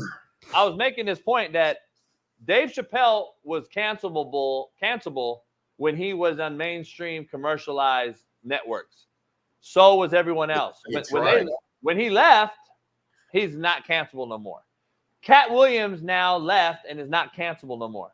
Kevin Hart is very cancelable because he's still commercialized. Kevin Hart still requires the dollars from mainstream, which is The Rock, his boys that do mainstream movies through through Disney, Warner Brothers, Paramount. What's the name is independent, dog? Chappelle and Cat Williams are now independent. Rogan can't be canceled no more. Look at all the guys that can't be. Dana White. See, that's why I fight this cancel thing, because like it takes nuts and guts to say, fuck you, I'm not buying into your shit. So that's the thing. That's it's for how many years after COVID, Coach and Smitty, did everybody just, I don't want to get any shit on social media. I may disagree with this. I don't want to say anything. I'm gonna let I'm gonna let the lunatics run the streets and just sit here, right? Well, now people are really fed up with this shit. I mean, everywhere I go, somebody is talking about this and they're fed up with it. And people aren't just going to sit back forever and not say anything. I think it's fucking ridiculous. I think people need to be really aware of the country they live in. And there's nothing wrong with standing up for what you believe. And you're not a racist just because you believe something different. It's just a conversation that needs to be had. So Dan Quinn's not a racist. Dan Quinn wore a shirt. I mean, they were the Redskins for 80 years, bro. I mean, that's not racist. That's just a Washington Commander shirt. And look, why is it okay to name them after the Commanders? The Commanders are the guys that went out and killed all the Indians. I brought that up last year. I'm like what the fuck? Why is that okay? That's the So worst. it's okay to name them. It's okay to name the team after the guys who went out and killed all the Indians, but it ain't okay to name them after Chief Whitehorse and pay homage, because that's actually what it is. Yeah, I don't understand it. It's like, so Doug Williams did play for this organization. You do realize, right? He really doesn't give a fuck. He didn't come out and claim racism. Either did all the great others that I've known that played that on that roster that was legendary. Charles Mann, Dexter Manley, Darryl Green. I mean, come on, dog. Mark Stink is a great friend of mine. He was on the last Super Bowl team for the Redskins on that Hogs offensive line, which was maybe one of the best offensive lines ever. And he always panders. He's like, I miss the Redskins name. I miss the history of it. I think it's ridiculous that they got rid of the name. I mean, it's just now these idiots are clamoring for Dan Quinn to be fired because he wore a T-shirt. Because he wore this man's, you got to drag his name through the mud because he wore T-shirts that says his team's name on it. He didn't wear a T-shirt that said some racist shit on it. And didn't even say Redskins on it. It just had the fucking feather or whatever. Feather. Dog, you know what we should do? We should get rid of Forrest Gump, because at the beginning of the fucking movie, there's a feather floating around. Matt, where could it come from? Matt, we only got you for about 8-9 minutes, but contrary to belief, they've gotten rid of a lot of shit that you just mentioned, and a lot of people don't know. They've gotten rid, if you go through your store and go down the aisle shopping, they've got rid of Aunt Jemima syrup. That's gone, if you haven't noticed. They got rid of a bunch of different shit because it was racist. I think it's more racist to change the goddamn name than it is to fucking keep it. It's definitely shining a light that wasn't there before. My kids were just like, hey, can we get some Aunt Jemima syrup? I like it on my pancakes. And then all of a sudden it's gone. And they're like, why? And I have to explain it. And I'm like, I don't fucking know, man. I'm just some big white guy. I don't know what's going on. Yeah, it's changed all kind of shit, man. Let's dive into your wheelhouse, Colorado. As you know, I know you were chomping at the bits for us to bring up a topic on the Colorado. There's more Colorado topics. Nice. No way. I know. There's a funny one out there that I saw that I'll get your take on. It's other coaches who apparently your guy has come out and said that the other coaches are the ones that actually are hating on Prime and Deion Sanders. Take a listen. The group that dislikes it the most is opposing coaches. They despise it. They hate it. I thought it was a lot of disrespect the whole week. One of the comments that kind of disturbed me out of all the comments, that I'm not swag. Who is swag if I ain't swag? So you can talk about a culture change and, a resetting of the standards and what the expectations are. Gave guys 12 months of grace, and I was unlike Deion. I gave guys 12 months of grace to figure it out. It was extremely personal. We go out there, warm up. You got the head coach for the other team trying to stand in the middle of the buff. Like, the coach said a lot of things about my pops, about the program. I don't respect that. And we go there, we pray for blessing. When they came in, I asked them if they wanted. I asked Shedeur if he wanted to pray with us. Hey. But again, no one's going to tell me who I am. I know exactly who I am. I told him I took my hat off and I took my glasses off, and I said, when I talk to grown-ups, I take my hat and my glasses off. That's what my mother taught me. Well, he alluded to the fact that his mama raised him, and my mama didn't raise me right. I raised him right. If you have to kick ass, kick ass. I'm trying to remember what they won to affect this conference. I don't remember them winning anything. This game ain't gonna be played in Hollywood. It's gonna be played on the grass. Yes, sir. The Cinderella story is over, man. Right? They're fighting for clicks. We're fighting for wins. Rooted in substance. Rooted in substance. Let me. Can I give you my take first, Matt? Please do. It's your show, man. It's your show. Like, you added us on there. It's your shit. Yeah, I know, but I usually get the guests first, and then I end it. I want to get my take first, so both of you can kind of give us your feedback. So, yeah, cuss me out, whatever. Here's my thing. People really think we're worried about getting cussed out on the show, fighting each other on the show. Like, people really think, I see the comments like, oh, here we go. We don't give a fuck, people. Okay, here so we go. anyway, here we go about what? Like we'll fight. We're going to fight over this or something. I don't know. Yeah, I'm going to climb through the computer and sock Smitty. And we do have the studio, though, so if you fly out here, that could get a little dangerous, so we'll see. Well, when I stop being an advanced volunteer, then I'll fly out there. Thank you. So Smitty got to get money. That's what it means. Smitty got to pay you. All right, here we go. Yep, First of all, Shedeur's comment. Shedeur's comments about standing on the buffalo. You've made comments several times over the past few years that you thought in the beginning. Now you've changed your tone because of NIL. It's kind of changed the tone for you.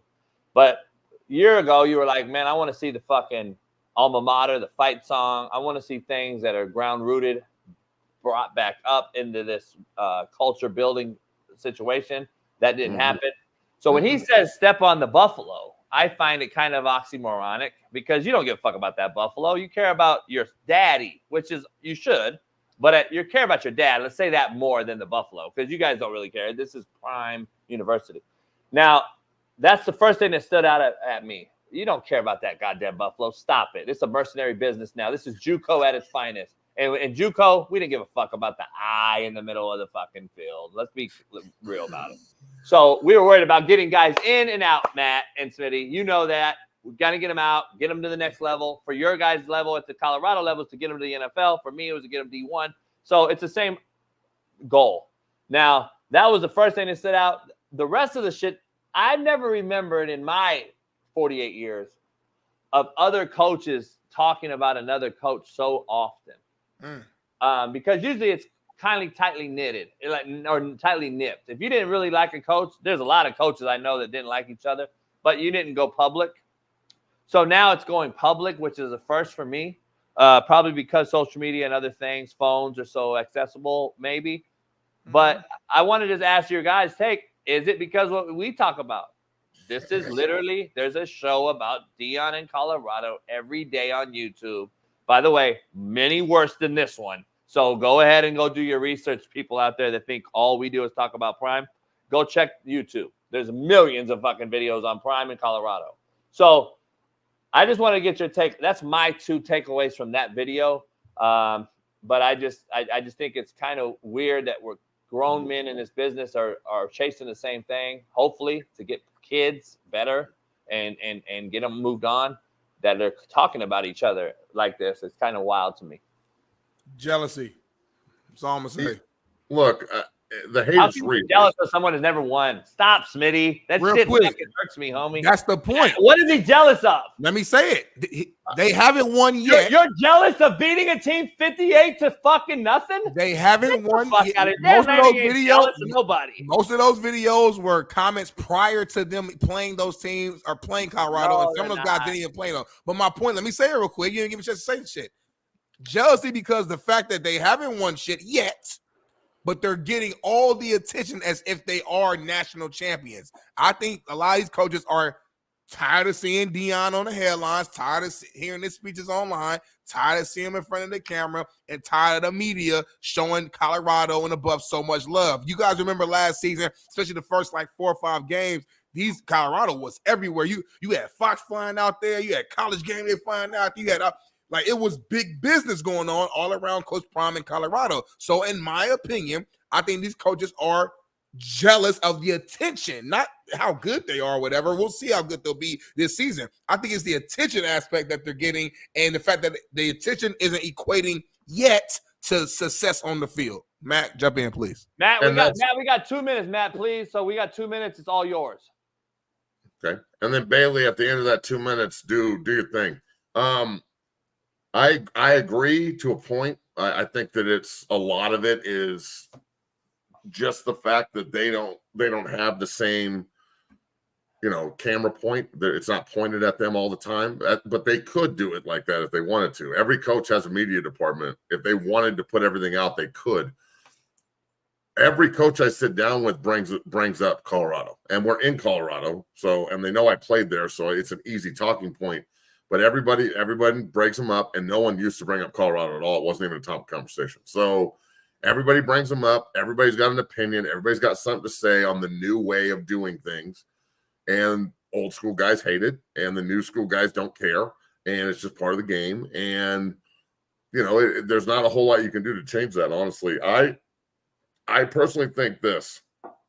If you're not being hated on, like if people aren't telling you you're an asshole coach, and if people aren't hating on you, Smitty, in the comments, and people aren't hating on me, we're not doing our jobs, dog. So this is not a get along to go along job. This is a you don't like what I have to say, get fucked job. So Coach Prime is in the ultimate you don't like what I say, get fucked position because he doesn't answer to anyone. So that if he doesn't answer to anybody, then everything's on him. Now, look, man, this situation they find themselves in, losing 6 games by 1 score, going 4-8 last year, flipping over the roster again, but keeping your main pieces intact.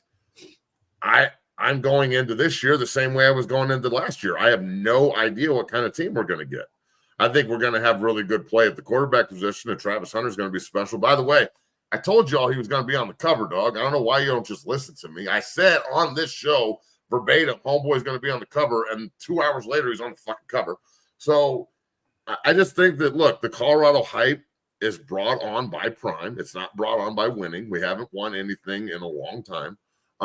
Again, I was a senior the last time we won a bowl game there, and I'm 42. So that ain't good. Hey, that's a great point because you said earlier it's the new way, but I don't know if it can be the new way if you haven't won shit. So I'm glad you touched on that. Well, it's the new way. Look, it's working from a recruiting standpoint because he is so he's gravitational, bro. I've always said this, but it's the way Prime makes you feel about you when you're around him. It's special. So it's different than most people I've ever met. So a lot of people don't see that. They just see the social media Prime. I know the man. So I think that he gets a little bit of a bad rap. I think he's putting everything out there because that is the way that he can take a bottom feeding program and get it the same kind of hype and the same kind of media attention as the top programs. And that's that's exactly what happened.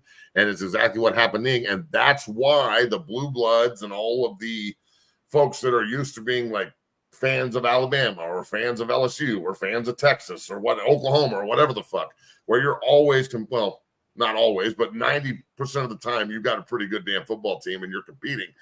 They don't like the way that this has happened. They don't like the fact that Prime found a different avenue to get players, a different avenue to, push his team, a different avenue to manipulate the media. They don't like that shit. So what they should do is copy it, not hate on it, because usually greatness is mimicked and not hated on too long. Great take, Matt. We appreciate you hopping on. Why Matt Rule? Yeah, so hey, check this out. So we got a really good relationship with Coach Knighton and Coach Rule and Coach Satterfield out in Nebraska. They recruit the shit out of the room. They just took Jordan Ochoa. And I know they're a rival, and that's all fine and good. This is business. So this is pretty cool, man, to have a big-time Division I Power 5 head coach talking about your product. I'm pretty excited about it. So congrats, man. This is fire, bro. Yeah, man. Check this out. Turn the sound on. This is Matt Rule over at Nebraska, man. I just want to take a moment to thank you for putting us on this 6-0 body bag, man. It's been an unbelievable tool for us. You know, I get a lot of feedback, a lot of questions from coaches sometimes about, you know, why we like it so much. And I think besides the safety of it, besides the width and girth of it, you know, I think the thing that I like, especially as a former defensive line coach, is, you know, there's two parts to playing defensive line and using your hands, as you know. Number one is building the strike and the punch to knock a 300-pounder back. And so obviously many times we'll use, like we use here, we'll use the sleds, but you don't have to time your punch on a sled. And so it's always been this juxtaposition of, hey, I'm going to work on the sled, I'm going to strike, so that I'm striking something with surface area and girth and some physicality to it. But at the same time, I want that shield to move. So, I want that bag to move, so I'm going to use a shield. Congrats. Hope that shit takes off. Check your DM. I'll send you the name to look for it. And you're probably in your requested one. So request photo. I was gonna say that. Cool. Yeah. All right, man. See you Wednesday. You too, my guy. Later, boys. Peace. Hey, from one legend to another, former NFL quarterback extraordinaire, Tulane legend. That means he can think. He's smarter than Smitty. He went to Tulane. Shaun. I'm just glad we got another brother on the show right now. Shaun Key, my OG. How we doing? Hey, was that you on the commercial? Hey, I look like a rock. It looked like a rocking out, huh? Yeah, I thought it was Smitty, dog. Hey, I thought that shit was Smitty locking out on one of them motherfuckers. I was like, is that Smitty? Did Matt get that motherfucker over there? Hey, Shaun, I don't know if you got to hear the ass into that conversation or not. But he did. But what do you think about the coaches coming at prime? Because I've never seen it. I don't know if you've seen it either. We've seen it. We knew coaches had beef and hated each other, but we always kept it to the game time. Now it's coming out in public social media and shit.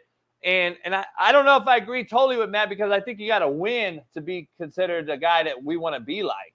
I think guys want to be like Saban, Dabo, Pete Carroll. I don't know if they want to be like Deion yet in the coaching world. As a player, hell yeah. As a figurehead, hell yeah. I don't know about coach yet. And I think these guys got to be able to defend their players, and that's what they're doing by going at prime. They're defending their program and players, saying, fuck this thing. This is us. This is what we do. That's what I would be doing, my approach, and I think yours would be the same. I think sometimes you have to meet the obvious where it's at. And Deion is so high profile. That program, at least from a branding standpoint, has become so high profile. Man, you're competing for talent out here. So, you got to figure out how to stay relevant, even if you have to step outside of, like, who you are. So I think that's what you're starting to see, JB. If only one narrative's out there, then guess what? People believe that narrative. So you got to do something to combat the narrative that's there. Now, the interesting thing with Prime is this going to be a hot line or this going to be a hot song? Because none of this will matter 5 years from now if they don't find a way to win something. And I think that's the unknown, because they're moving into a conference where Utah probably was the most consistent program in the Pac-12 over the last decade. They're now in the Big 12. You have Cincinnati, Houston, UCF, who are on the verge of becoming major programs in college football, who are now a couple years in the Power 5 realm. So at that conference, Kansas State, so you just don't know if that conference is great, if it's mediocre, if it's below average. And so because of that, it's hard to project, like, exactly what success is going to look like for Colorado this year on the field. But we know this is Deion's best chance, because once he loses Shedeur and Travis, the issues are still there about where he's at. As big as his brand is, as great as he is at self-marketing, they still haven't really been able to get the true difference makers to Boulder, right? Except the ones that he came with him initially. And I thought Xavier Weaver was the other guy on that team. He's in the NFL. The little running back has showed ability to be a game changer. He's now gone. So I think that's why I don't think Deion's going to be in Colorado long. Even with his brand, it's still hard to get the best of the best to Colorado for whatever reason. And I agree. Here's the other reason that more I think about it. At first I was like, I want to see him use his bravada, his persona after his guys leave and see what he can be. What a great recruiter. Let's see, can he be the recruiter? I don't see him getting a big-time quarterback in Colorado once this season's over because of what's transpired over the last few years on social media. Like, I don't think he'll have a problem getting a quarterback. I think he'll have a problem getting 35 guys good enough to really win big. Meaning not just your starting 11, but having depth at those positions. So when guys go down, it's not significant. That's what I think his struggles will be. And the only reason I say I don't think he'll have a trouble getting a big quarterback because of the money. Once Shador leaves, now that's a big vacuum in that NIL package. I know it's not his son, and he probably won't get $4 million. But if you can give a quarterback $1.5 million, I mean, you're competing, for the top guys in the country. Yeah, and I think his son though is a big percentage of the NIL that's coming through Colorado. I don't think Colorado has a snowball's chance in hell competing against the big boys when it comes to getting a quarterback NIL after Shador leaves. That's the other point I'm trying to make. I think that NIL and collectives go down big time because I know the two main collectives at Colorado, and one of them owns Crocs, the shoe, who started the shoe. And he's a big contributor. And then I know another guy who started Domino's Pizza, and another one's a car dealer there, big time money guys. I don't know if they haven't thrown money in there, Shaun, and since ever. Like when have they thrown real big money at that place? And they got gorgeous facility. If you've ever been to Colorado, that place is one of the most beautiful fucking places on earth. I don't see it, man. I just don't. Here's why I hope they win, JB. College football is better if they do. You think how boring this offseason would be if Colorado didn't keep us interested on some levels in college football? Because really, game day, the recruitment wave, people are tired on that. Nobody's interested now in signing day and who somebody's recruiting. Nobody really watches spring football anymore because none of the teams really play a spring football game. It's more of a 7-on-7 special teams kind of skills deal. So, I mean, we need Colorado. They're keeping college football, on some of these, national shows that otherwise college football wouldn't be there, especially with Saban retiring and with musical chairs at coach. So, I mean, I want Deion to win. I think it's good when a program like that can kind of come from nowhere and create national notoriety. And you made a good point, Smitty. He made a point about Utah. I was talking to Weddle about it the other day. Like, the teams that they lost to last year and played, those teams, Steve Kim and Weddle and I were talking, they're still in. They move with them. Like, Utah's still in that motherfucker. And now you added some teams that you said, are either on the rise or have gotten better over the last few years in as far as the totality. We saw TCU and Baylor last year look bad. But in my opinion, what I would think is that they've been creating a culture there with younger guys and going through the high school recruiting process and building a program organically as we're used to, even though we know the game's changed and mercenary business is now taking over. I just think those teams will be better, though. I don't think they're going to be as bad as they were last year when they played them in crossover. So I think this is going to be – I still think it's a daunting task for Colorado as far as what they have roster-wise. I just do. I don't know. Let's take Smitty, you got something to say on that one? My bad. No, we good. Move on. I want to dive into Shaun. I talked to Shaun earlier about this. We want to dive into a top of the world, bottom of the barrel segment with Shaun and Smitty and talk about our most underrated college football programs last few years going into this year and our most overrated. So our most overrated and our most underrated programs, not just coaches or players, but programs. Smitty, we go you first, and we'll combat that with Shaun, and then I'll give you mine. We're gonna go Big Smitty's. We're gonna go bottom of the barrel, overrated programs. We're going overrated first. Okay, yeah, overrated. Overrated. Okay, you got my list right here, man. This is my list. Starting number 5, man. I got Auburn. I know Auburn. SEC, big time football. It's always a big game when they're playing on Saturdays. But I just feel like the hype that they get compared to the success that they have had, especially in recent years, just doesn't equate. Like When the last time Auburn has won a natty? Cam Newton, right? Long time ago. Like I just feel like when I hear Auburn, what's going on, Weddle? Eric Weddle, y'all right here. He said, "Love Shaun, join the show each week. He's a real one." Shout out to Weddle. I just don't think Auburn deserves a praise that they get as just like this blue blood program when I don't see the success that matches it. To that same point, Texas A&M. I think Texas A&M, they get a lot of they often get like a top 5 recruiting class every year. I feel like they get 4-star, 5 stars year in, year out. But what do they do with it?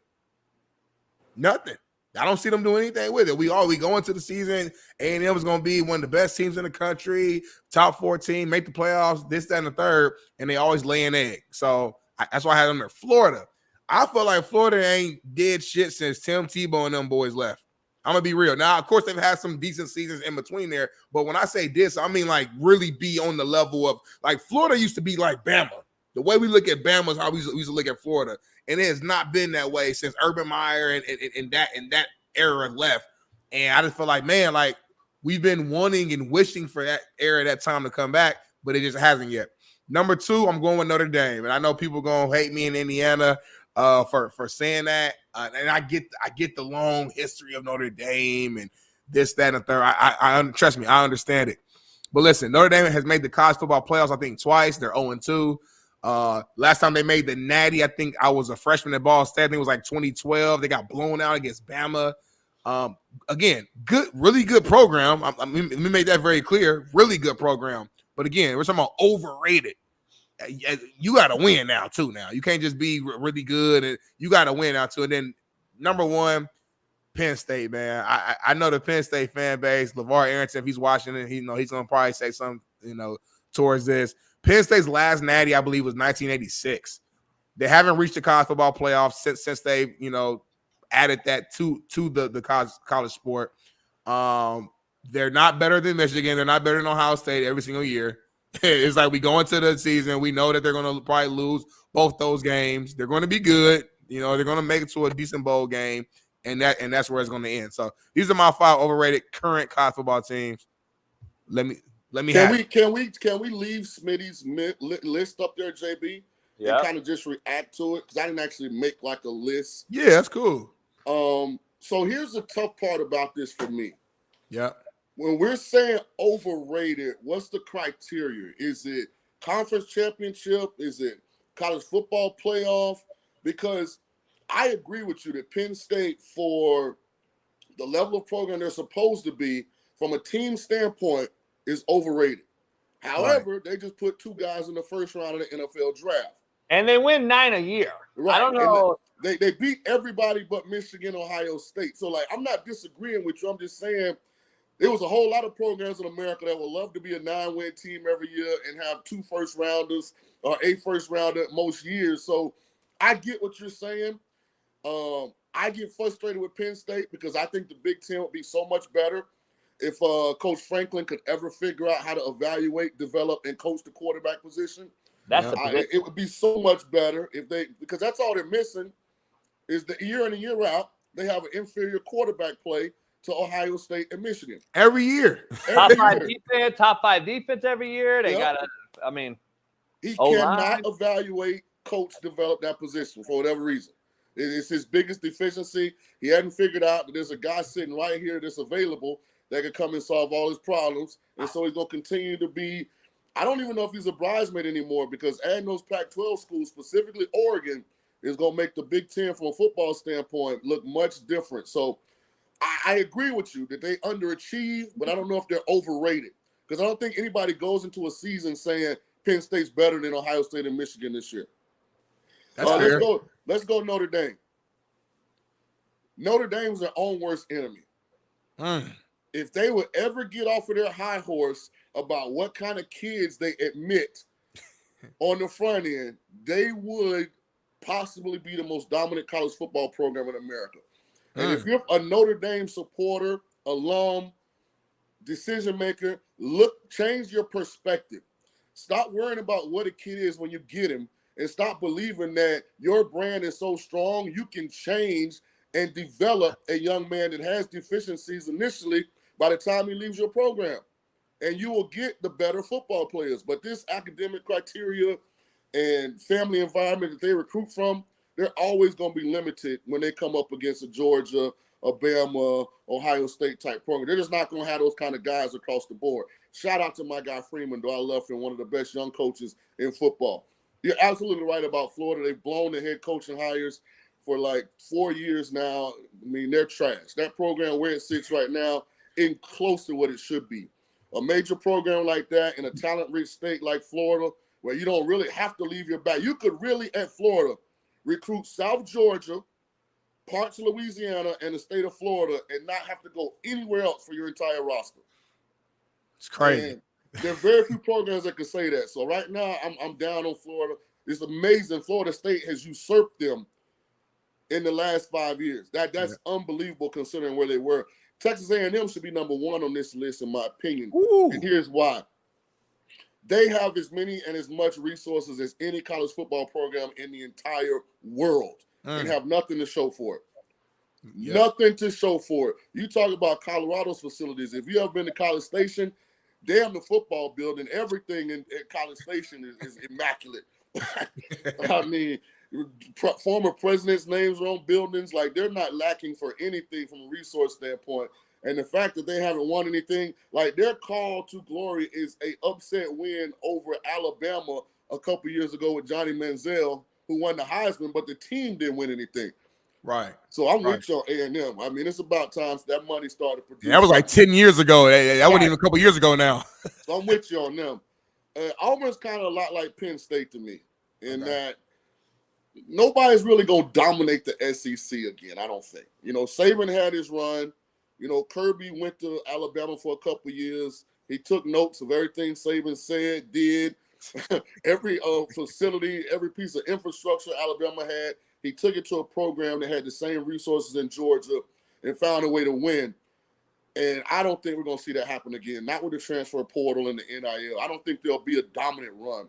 So the fact that Auburn still has put guys in the NFL, I get why they're on this list, but I never looked at Auburn as a top 5 program in the country anyway. I think they're more of a top 15. Yeah, I agree. We'll do the same with my list, Shaun. We'll do the same thing, critique my list as well from you, and then dive into these right here. Here's my list, most overrated. I got Notre Dame at 5, just because we are in the NIL era, pay-for-play amateur football. This is semi-pro football where they get paid. I know you said they need to figure out who they are. I agree. And people are in the chat are like, well, should they lower the standards? It's Notre Dame. Let me be clear.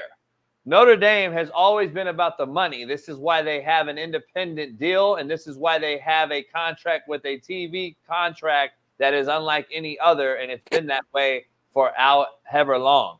They don't care about no students at Notre Dame.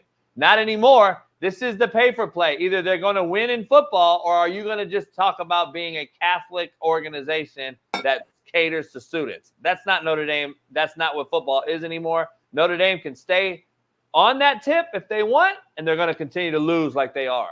So that's what they got to figure out. Michigan State. It's a good one. I don't know. To me, we got a new coach coming in there. I know Jonathan Smith really well. Played against him in high school, and we talk a lot. He I think he'll do good things there. He'll build a program there.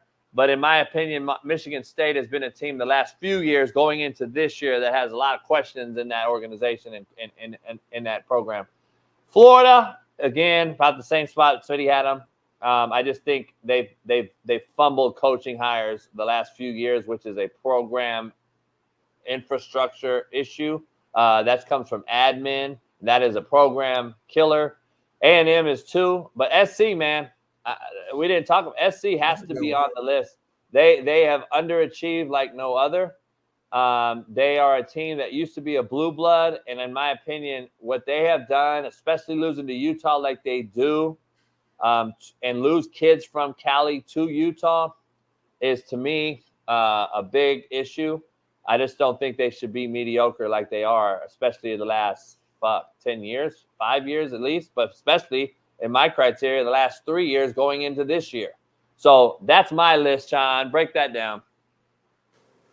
Michigan State, I like Jonathan Smith a lot. I got a buddy that's a DB coach there, Blue, that loves him, says he's a heck of a dude. I guess I don't look at Michigan State as an elite program, so that's why I don't know if they could be overrated in my book. I think they kind of are if they are. If they get the right group of freshmen in, their redshirt junior year, if they develop, they should probably compete for, a Big Ten title, even if they don't make the title game. Like, I feel like that's what Michigan State is. I mean, they're second in their own state. They're not even the top program in the state of Michigan, so I don't know if they're overrated. But ding, ding, ding, ding, ding to number one, because if you didn't list this, I was going to say this. How in the hell did Southern Cal become irrelevant? Forget overrated. Think about when Pete Carroll was at Southern California and they were rolling out Heisman winners back to back to back. And, I mean, they were beating up on everybody. And then all of a sudden, they suck. And it's not that they suck, it's that nobody seems to care. Nope. Like, let me explain one narrative that is baffling to me. People that defended Caleb Williams constantly brought up the lack of talent he was playing with. Yet not one time have you heard that Lincoln Riley's job is in jeopardy. And I don't see how the two don't correlate. You're at this major brand. People are saying that the personnel is down. The defense might be the worst in college football over the last 2 years. Yet nobody says the head coach is in jeopardy of losing his job. Like, I am baffled at what has happened to the University of Southern California football program. You're there. You're closer to it than me. But I think they should absolutely be number one on this list. Yeah, and a team, before we go to underrated, let me ask you a couple teams you would throw in there. And I got one that's glaring to me. Clemson and Oklahoma. From the last few years to now. Like, either one, Dabo has Natty. So he's, in my opinion, in the 1% class, regardless of what we think about him and what's going on there. And he beat Saban twice. So, like, this guy, in my opinion, at one point was elite. Now I think they're trending towards being that team overrated, and so is Oklahoma. Oklahoma just hasn't really done nothing with Lincoln, without Lincoln, before Lincoln, at the end of Stoops. They haven't really done much besides, win 8-9 games a few years here and there, but it's really like I think those two teams are glaring to me. Who would you add on there? So the problem with Clemson and Oklahoma, at least to me, is in the last decade they probably made the college football playoff 4+ times each. Oregon has been there. Clemson been there 6 times. Yeah, so it's kind of 6 times. Even though Oklahoma hadn't beaten anybody, like they've got like multiple Big 12 championships in the last decade. I mean, they made the college football playoff, I think, 3+ times in the last 10 years. So I get what you're saying, but last few years, yeah. I'm just talking transitioning into this year. Still has some players in the class, Right. So I mean, they've got some guys that have won a Big 12 championship. Would you put Tennessee in there? No, because I think Tennessee's like they're not hyped. Elite years or so in the past. They're in the rearview mirror. Like, I mean, how good have they been since T. Martin won on that national championship? Like, so we're talking about a team kind of been in turmoil for a while. A bunch of coaching changes, kind of middle road. I would say this about Clemson. Every program outside of Georgia, Alabama, Ohio State would trade their last decade with Clemson's last decade, unequivocally. The problem is what makes Dabo great also is going to be why Clemson fails, in my opinion. His stubbornness. His unwillingness to adapt and evolve. He still does not want to get involved in the transfer market. When a kid commits, won't let a kid take any other visits. Like, he still does not want to get involved in NILs out of high school. So he's standing on business, but everybody around him is changing, evolving. And so his talent isn't what it used to be. Yeah. Like, go look at Sammy Watkins and Deshaun Watson and then come from there to now. And look at what Clemson had, and then look at what Clemson's playing with right now. It don't look the same. They were head and shoulders better than that Bama team that sent a lot of guys to the NFL. When they beat them, when they beat them bad in the Natty, Clemson O-line, D-line was the most dominant I've seen in a long time. Good point. I think it's a perfect segue. You might as well bring up my underrated list because I got Clemson at the top of my list. So I think it's kind of ironic that we brought this up. I didn't know we were gonna go there. You think they're underrated? JB said he thinks they should be over. Yeah, hell yeah. I don't think Clemson gets enough love for what they do. Clemson isn't some. Maybe we're talking the last couple of years and going into this year. This is still attached to the classes that they've created. Was my point? Maybe I didn't clarify well. But No, I mean, no. I like this question because we can look at it differently. I get what you're saying. I'm not. This ain't a right or wrong situation. This is just like an opinion of how you view it.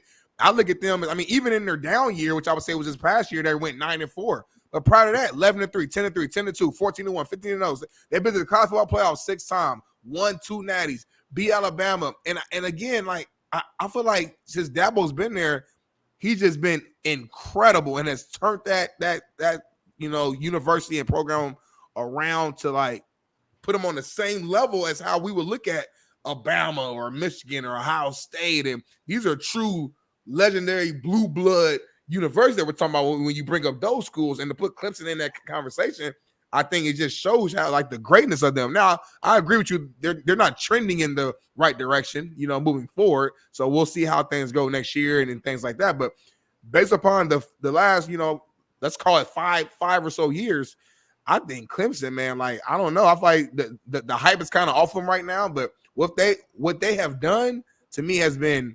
amazing, and you see the rest of this list. I got Washington on there again. Obviously just played in the Natty, but a school like Washington, I think it's harder, in my opinion, to get like the top guys to come to Washington versus like a Texas, Alabama, things like that. So when you're able to still compete at a very, very high level, at the top level at a Washington, I give you a little bit more credit for that. Mike, Washington take on your take. I wouldn't have Washington on there because in the last few years they've been the last 2 they've on the rise. The last 2, but before that, as they get into this new class, new coach, I just think they're going to be back to irrelevant. But go ahead. I hear you. Similar thing with Utah. I just think they're legendary long time head coach there, obviously, and I just think that they don't need much to be really, really, really good, if that makes sense. Like they find a way to make their guys play extremely hard, physical, tough brand of football every single Saturday. And I don't care who they're playing, you better come there with your helmet strapped on tight, cleats all the way tied up, because it's gonna be a physical, tough football game. And Utah's going. They're always at least relevant. You never just go into Utah and be like, all right, it's gonna be a cakewalk. Hell no, like they're going to be relevant. Oregon on there. I love what Dan Lanning's doing with that program right now. I feel like when I was in high school, when Chip Kelly was there, Oregon was big business, and everybody would talk about them, on a high level. After that, obviously they had some down years, but even when you think about Justin Herbert's time there, like they went from like 4-8 to like 6-6 to like 8-4, and then like they just been trending up as they go. And I think they're going to continue trending up with Dan Lanning there being the leader. And I wouldn't be surprised if you see Oregon winning like a natty or something in the next couple of years. And then lastly, this is kind of like a little bit of my outlier, but North Dakota State, man, I know they're not, straight D1, whatever, but North Dakota State is just a legendary college football program. I think they've won like from 2009 to 2021, I think they won like 9 natties or something like that. Like, they get upsets. You see the list right here. Upsets every single year, it feels like, against the top, like, big time FBS teams. They actually played Colorado this year, I think in the opener, if I'm not mistaken. JB he's talked about it a couple of times before. Watch out. It's not going to be an easy one. So I just want to show some love to North Dakota State and everything they've done too. So dissect that one, Shaun, for mine. I don't, and again, like Smitty, I thought was very, very eloquently stated. Like, this can be viewed from different prisms when you use the word underrated. Because to me, the only underrated team on the list is Utah. Got you. Utah's been winning since Urban Meyer was the head coach, and they really haven't ever had down years. I agree. Like, Kyle, was it Whittingham? I think is his last name. Yep. Hell, was he won like 2 or 3 Pac-12 championships? They've been in the game like 4 or 5, and they're a 9-10 win. They're every year. They're like Penn State to me. So they have years where they actually make the conference title game and can win it. So, and I don't think they're viewed as a top 10, 12 program in America, and I think they are in football. You need to look at consistency. Yeah, that's fair. For me, Oregon's got way too high profile to be underrated. Me too. Like especially from the talent pools mindset. Like kids love Oregon still. Yeah, Like, jerseys, uniforms. People forget, like when you turn your TV on now and you see what college football looks like, that's directly contributed to Oregon. They were the first team that decided to do the new cool uniforms. They were the first team to go to the up-tempo, no-huddle, spread offense. Like, this all started at Oregon, and I think they get their credit for it. I'm with JB on Washington. I think they caught lightning in a bottle. They used to be good way back in the day, but I just think the fact that Keynan had a relationship with Penix from Indiana, and he was able to get Penix to come to Washington, they had a little 2-year run, but I think they're going to go back to being middle of the road, probably bottom, considering they're in the Big Ten. I don't know if they're built to compete in that league. No way Clemson's underrated, Smitty. I mean, man, you got to stop drinking them mimosas in the morning, man. How in the hell is Clemson underrated? We talking about right now, man. We not talking about Clemson like that, man. Clemson ain't got brought on this show. I don't think all football season. If I go back and look at our show, I don't know if we even brought them up. All I'm saying is, when I say underrated, I'm saying that your greatness to me, like how I look at Clemson like top of the top program is how I look at them. So let me ask you a question. One of the best. I don't think they get top of the top love. If we walk through, you're based in Cali too, right? Yeah. Okay. If we us three went into a mall in Cali, not a mall we're gonna get killed, but just like a mall we can go and shop and feel safe, right?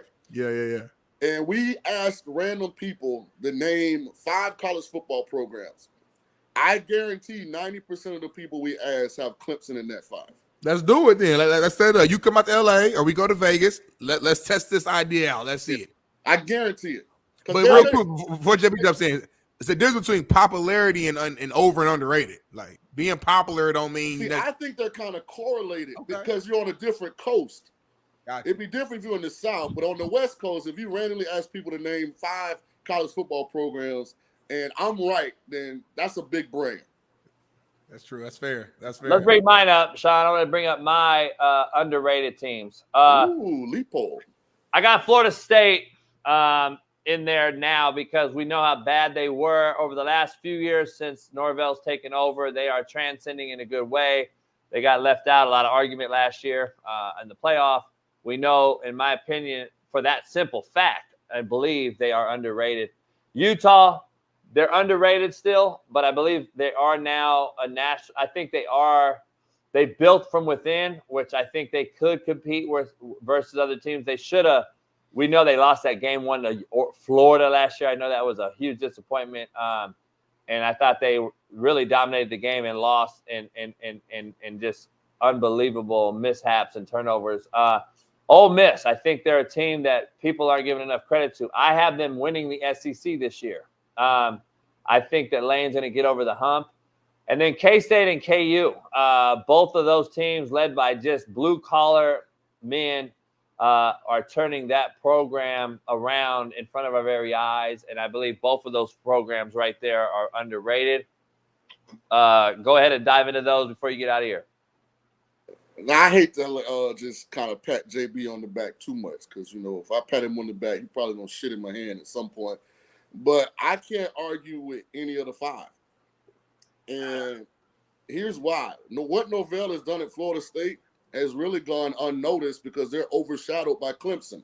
Yep. And this year when they had it, nobody watches the ACC football unless you're attached to one of those teams. Like, there's very few times we're like, oh, my God, NC State's playing North Carolina or Duke is playing Wake Forest. And you're like, that's got to see TV. So a lot of people didn't know how good Florida State had become. It's a shame that Travis got hurt. They didn't get a chance to compete, in the college football playoff. We already talked about Utah. I'm going to jump over Ole Miss for a second. Kansas State just been upsetting people and putting up 9-10 win seasons. And I think bringing Chris Kleiman in was great because he kind of sustained it. People forget they won the Big 12, 2 years ago. He's the Mark Pugh. He's the Mark Pugh of college football, in my opinion. They won the Big 12, and TCU still got in the college football playoff, I think, if I'm not mistaken. And then TCU, they beat Michigan, and then they got blasted in the title game versus Georgia. I agree, Kansas probably one of the toughest Power 5 jobs in football. That's definitely a basketball school. So what Leipold has been able to do there is amazing. The only reason I left Ole Miss out until the end, because I want your opinion on this, JB. With Saban retiring and Harbaugh going to the pros, I think Lane Kiffin is one of the best 5 head football coaches in America right now. Yeah, he's so offensive, intricate, and minded. Him and Sark are the same human. They're best friends, by the way. That's ironic, but they're both very similar in offensive mind. They both struggle to find a good DC and become defensive thinkers as head coaches, as offensive coordinators, and play callers. As the head coach, both of those plays, they call the play, they install the plays, and they create the plays as the head coaches of both Texas and Ole Miss. So I agree. I think him and Sark are both top 5, and they're both very similar. And they figured it out. We got to find defensive-minded coaches to figure out and get over the hump. They're gotten closer each year. I think this is the year that Ole Miss does it. In my opinion, he understands the portal. He understands the mercenary business as he builds a culture there. So I think I agree with you, top 5, no doubt. And I think now with those guys gone, they easily are ahead of James Franklin. They are right there, in my opinion, with Leipold and Kleiman. I would say those two are probably in there too, with Whittingham at Utah. So I think those are the top 5 coaches in college football right now. But yeah, what teams would you add on there? See, I don't have Colorado or Nebraska because, in my opinion, they're irrelevant on the overrated side. I wouldn't even put them overrated because they're irrelevant. Nebraska and Colorado are irrelevant to me, so they're not on either one of my lists. Of course, not this list, but on the overrated list, they're irrelevant. So I don't think that's why I don't have Nebraska or them on there. What I do have is an overrated team that could have been put on there is Oklahoma State. I would consider Oklahoma State as an overrated organization over the last few years, and shit last year. I mean, he's got it, and he's another one. He's a Lincoln Riley to me. The mullet man himself never gets brought up as far as job on the line. I don't get that one.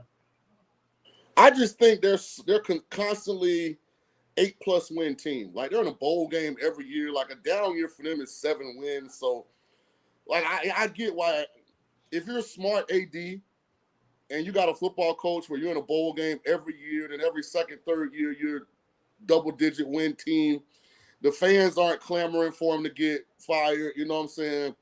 I would stay put as well. If you gave one underrated team, and only because they kind of have bounced back, and it's amazing, because when they went into this league, I was like, they're going to be overwhelmed. And then they played in a couple of actual conference championship games. I'm talking the Missouri Tigers. Like, people forget when they left, what was it, the Big 12 or the Big 8, went to the SEC, we were like, oh, they got no shot. Then you look up and they played in like 2 or 3 SEC title games. And then they kind of plateaued a little bit, but now it seems like their trajectory is headed back up. So I would put Missouri on that list as kind of underrated program is what they've been able to do. I like that. That's a good one. You know, and before you get out of here, there's a couple of teams that I think that need to be mentioned for overrated and underrated. Underrated specifically, though, we could throw this guy, and this is Jamie Chadwell has done a hell of a job everywhere he's been. And Coastal Carolina was, in my opinion, was very underrated while he was there. He beat UCLA twice. He beat some good teams. Did great things there. Now he's at Liberty. We could argue they're maybe underrated as well. And so those two teams, and then you got Liberty and Coastal Carolina, and so those two teams you could argue too that are underrated teams in the big picture of things. So, hey JB, before I get out of here, because I know I was scheduled just for college football, but I do like to carry over some conversations we had last week. How about them Denver Nuggets, baby? You had them getting swept, and Big Joker and Jamal said, "Not so fast, my friend. Championship pedigree is undefeated." The boys circled the wagons, and they said, "Hold on, man.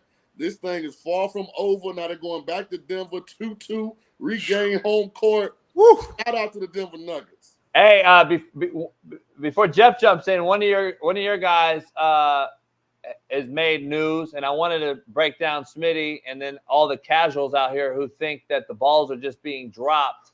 I want to throw this Michael Penix throw out here. Rewind this ball real quick. I want to see can you please tell everybody why the balls are being dropped early on in camp? Because I don't want to break the news to everybody. It's not his arm strength, and it's not the balls being thrown harder than anyone ever thrown a football. Well, I don't know.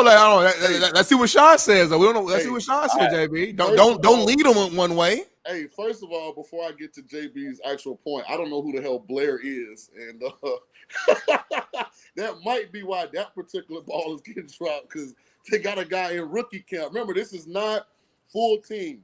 This is just drafted and undrafted rookies. So you got to think, this is a whole group of guys. Like, who the hell is 16 thrown on the other side? They look like, Smitty neighbor or somebody over there. So, I mean, this is not like Drake London and Kyle Pitts. But if you have never caught a ball from a left-handed quarterback, the ball does spin differently. You also have to remember that because this is rookie camp, this is the first time these guys have ever been on a team where the balls don't have stripes on them. So it's a lot of things going into it for a young player like Blair, and that's why you would see a ball like this getting dropped. So that ball looks different than a college ball that's coming that has the 2 white stripes on it for a receiver. It's also spinning in the opposite direction because it's a left-handed guy. It's also a rookie who's probably, his mind is blown away because for the first time in his life, people are talking about alignments and 2 yards inside the numbers, on the numbers, outside the numbers. Like, he probably coming from somewhere they'd say, get lined up in an area. Like, it's a lot going on for some of those guys. But, I mean, the thing that you should look at is the ball location in these snaps. Like, look at this. This is over the underneath coverage, in front of the deep coverage, right at the face mask. It's hard to drop those kind of ball throws. I'm just telling you, this kid is box office. People say what they want about when Atlanta took him. I'm telling you, he's going to learn from Kirk Cousins. To me, Kirk is one of the consummate pros in the National Football League. I'm just telling you, that kid is box office. I've known him. I'm telling you, he's box office. You know that Austin Rivers talking trash about who can play in another league? Penix will be one of the guys that I think could go to the NBA and be a contributor. No doubt. Hey, glad to have you on twice a week now. We'll see you Friday. Same time, same place. And and I'm a sports guy now. We don't just got to keep it to football. Man. Oh, yeah, no doubt. Everything. I already know. Tell Jeff I didn't get any head bobs this weekend either. Them goddamn jockeys is corrupt as hell in horse racing. Join the fucking party. Peace, man. All right, time. Peace. Jeff Nadu joining the show, the host of the Sit Down Crime Pod. Make sure you follow him on YouTube and on TikTok, as his show is the best. Jeff, right into that take right there. I know you got on the ass into that. Did you see any teams overrated in college football or underrated last few years going into this year? Meaning still that there's some players still attached from the last few seasons going into this year. You got any teams that stick out to you that are overrated or underrated that weren't on that list? Well, I know for the most part, I know everything. However, I have not started my research into college football just yet. I'm still behind. I usually start it, in June. It's a little early for me. We're still getting into, figuring out these teams. We just had the NFL draft. So I can't answer that with a common thought yet, but I will soon. But in betting, though, the teams that are, that have been like under the radar or kind of hyped up. Yeah. So like one of the things Shaun mentioned was Mizzou, right? Mizzou last season, may have had the best receiver in the country and Luther Burden. I mean, we know how good they were. Brady Cook's back, I believe, for another year. We know with the transfer portal now, you can go out and get kids to replace, teams like that. But, really just going with coaches, as you guys said. You look at that list, Kleiman, right? Guys like that, guys that are tried and true. And as I've said before, North Dakota State's going to beat Colorado. And if we remember, those North Dakota State teams that were really good had Kleiman at the helm. Look, how many times have they won the tournament or the title in Division II or FCS?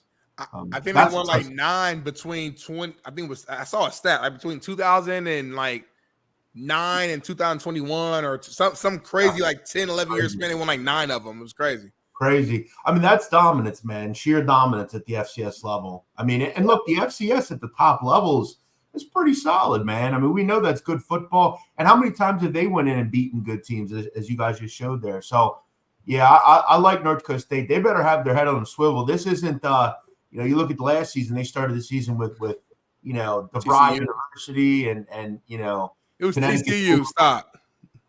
Well, yeah, I guess that's a decent team. I want to dive. I want to dive into your take on a couple legal matters. Oh shit. Rashee Rice. I'm not a lawyer. I just know a lot about law and crime and shit. Don't be snitching, JB. Yeah. Rashee Rice, the Chiefs wide receiver. Yeah, this guy is a mess, man. So now there's reports coming out. And, you know, listen, every time somebody gets in trouble a few times, then there's going to be bringing up old news about people. And I've had that happen to me. So I want to make sure I'm fair game here on this take. Apparently, there's GMs coming out again and saying there was reasons why we passed on him in the draft. This was from a NFL scout. He basically said, however, we removed him from the draft board because he's talented but not a good dude. One personnel director said. Recent discovery has come out that he got into an altercation in a Dallas nightclub last week after the hit and run incident. And now they're coming out saying that basically he got into it with a teammate at SMU over a girlfriend and etc. And he was dropped in the draft order. It's just more shit's coming out on him now. I'm sure it's like Deshaun Watson, more girls come out. It's just there's always going to be skeletons in the closet. What do you think happens to him? They're already talking 6 games minimum.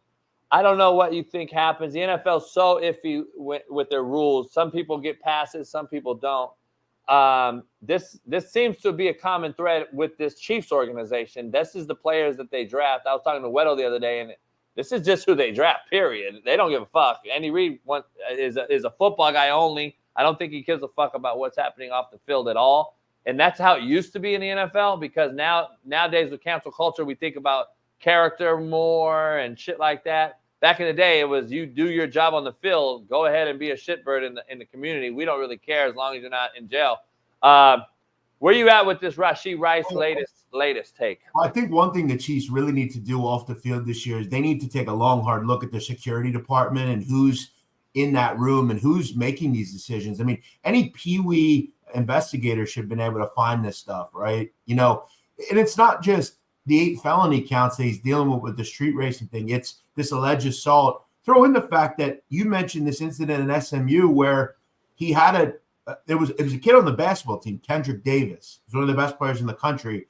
He was dating a girl that Rice, I believe, dated at one point, and someone, either Rice or someone in the party of Rice, shot up the car of Kendrick Davis, I guess as a warning to hey, don't do this, you know, essentially. So there's all sorts of things coming out. I mean, look, we know the NFL is very topsy-turvy on how they, you know, in their worlds prosecute people as far as their behavior, but I think you should worry about his felony counts. I mean, this is not 1 or 2 felony counts. He's lucky nothing really bad happened with all this. But I don't know who's looking into these individuals because it doesn't seem like they're doing a real good job. Yeah. No, that's true, man. I mean, whatever it is, if he does get another chance and he's able to, like, you know, get just a slap on the hand versus anything too serious, he better tighten up, to say the least. You know what I mean? If I'm him, I sit him down and I say, let me show you something here. Okay, I know you're young, I know you're a kid, but here's a person that played the exact same position. His name is Henry Ruggs. You know where Henry Ruggs is currently? State prison, right? And his career is completely disintegrated. It probably never will be back again. This is a very similar situation. Fast car, you know. The only difference is someone didn't die. Here's the thing about it, though. Like, Saban came out recently on a show and said his circle failed him. His homies failed him. This is something I said on this show last week. It was ironic that Smitty and I had a debate about this, too. And I'm like, Smitty's like, you know, you can't force a guy to do right. And I agree. And I was like, yeah, and then you can't have Smitty and I started the show off like, how many friends do you really have? Smitty said 8. And I said, I don't think you have 8. I think you have 2. And 10 years from now, he'll realize that. And hopefully Smitty does have 8. Fuck. I'm about to say, I hear what y'all saying. Don't put that on me, though. Like, I got 8 home run call right now for sure. Yeah, I don't want cats to not have friends. I'm just saying, like, I know what you're saying, though. Yeah. True, deep friends that will really tell Smitty, hey, dog, that ain't right. Or, hey, dog, don't get in that car.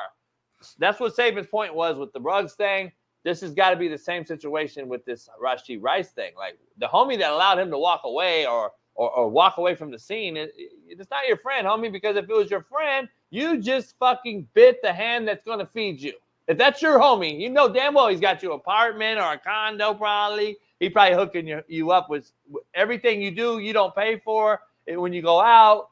And now this guy's going to go to jail maybe in Texas, by the way. He's a jailable offense. So, that's a friend. And remember, in a country that no longer prosecutes criminals, Texas is still very stringent when they prosecute you, right? Yeah. I mean, listen, they are infamous for punishment, right? I mean, they kill some, the most people in the country from a death penalty standpoint. They're very serious when it comes to that stuff. Remember, too, this is not, you look around the league, right? Some teams have culture, right, where they just seem to draft these good kids that don't get into issue. We have to start looking at the Chiefs at some point and saying, like, this is a norm with them. They're drafting people based on talent and not based on the full player, right? Because, look, it doesn't matter how good a player is. Look at John Moran. If the kid's getting into issues off the court or in this case, kid's a good player, but he can't stay on the field. It's no different than being injured. The difference is he may go to prison now. I don't know how it's so difficult for these kids, these young people, to just not do stupid shit, right? You have a driver. You don't need to get in no car drunk, It's not that difficult. It goes back to the, like, Smitty, we all know this term. Like, we used to say this term growing up. Like, you could take the cat out the hood, but you can't take the hood out the cat.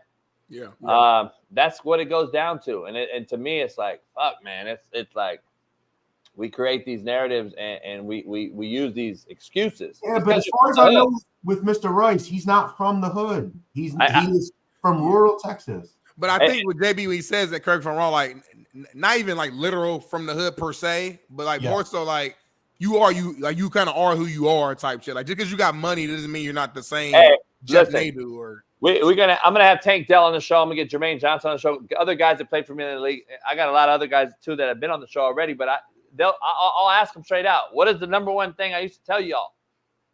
Just because we're in JUCO, don't mean you have to be JUCO.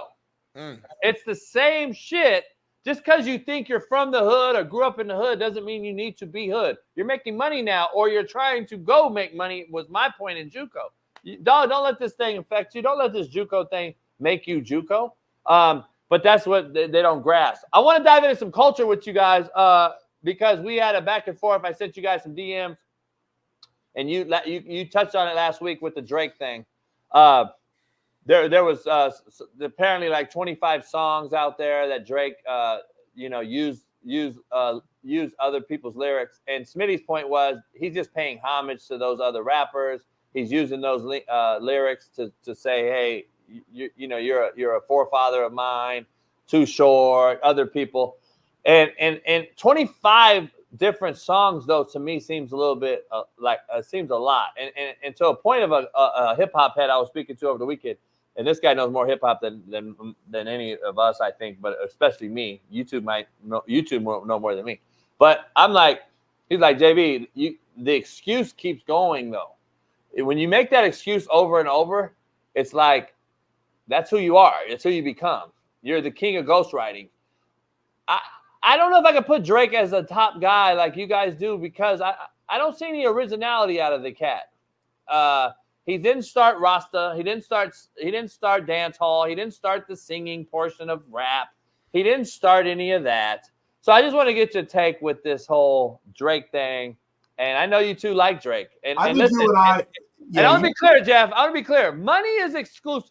Making money is not the same as it used to be now. We didn't get to make this money. Making money in this profession is a lot different and easier than it was when we were coming up. Let's be real. We had to sell out of our trunks, fellas. Before you guys were even born, we were selling out of our trunks. All the boys, all the homies, all the cats that made it big had to sell out their trunk out of cassette tape CDs to even get a deal. And it was funny. I was watching Straight Outta Compton last night again, and I grew up in that era, and I knew a lot of those cats personally. and it was like iconic on what they did and how they started the trend that a lot of people followed to this day. They still do. The one they fought for the First Amendment freedom of speech rule when they said fuck the police, and they did it in Detroit, and they rocked that and they got arrested and all that shit.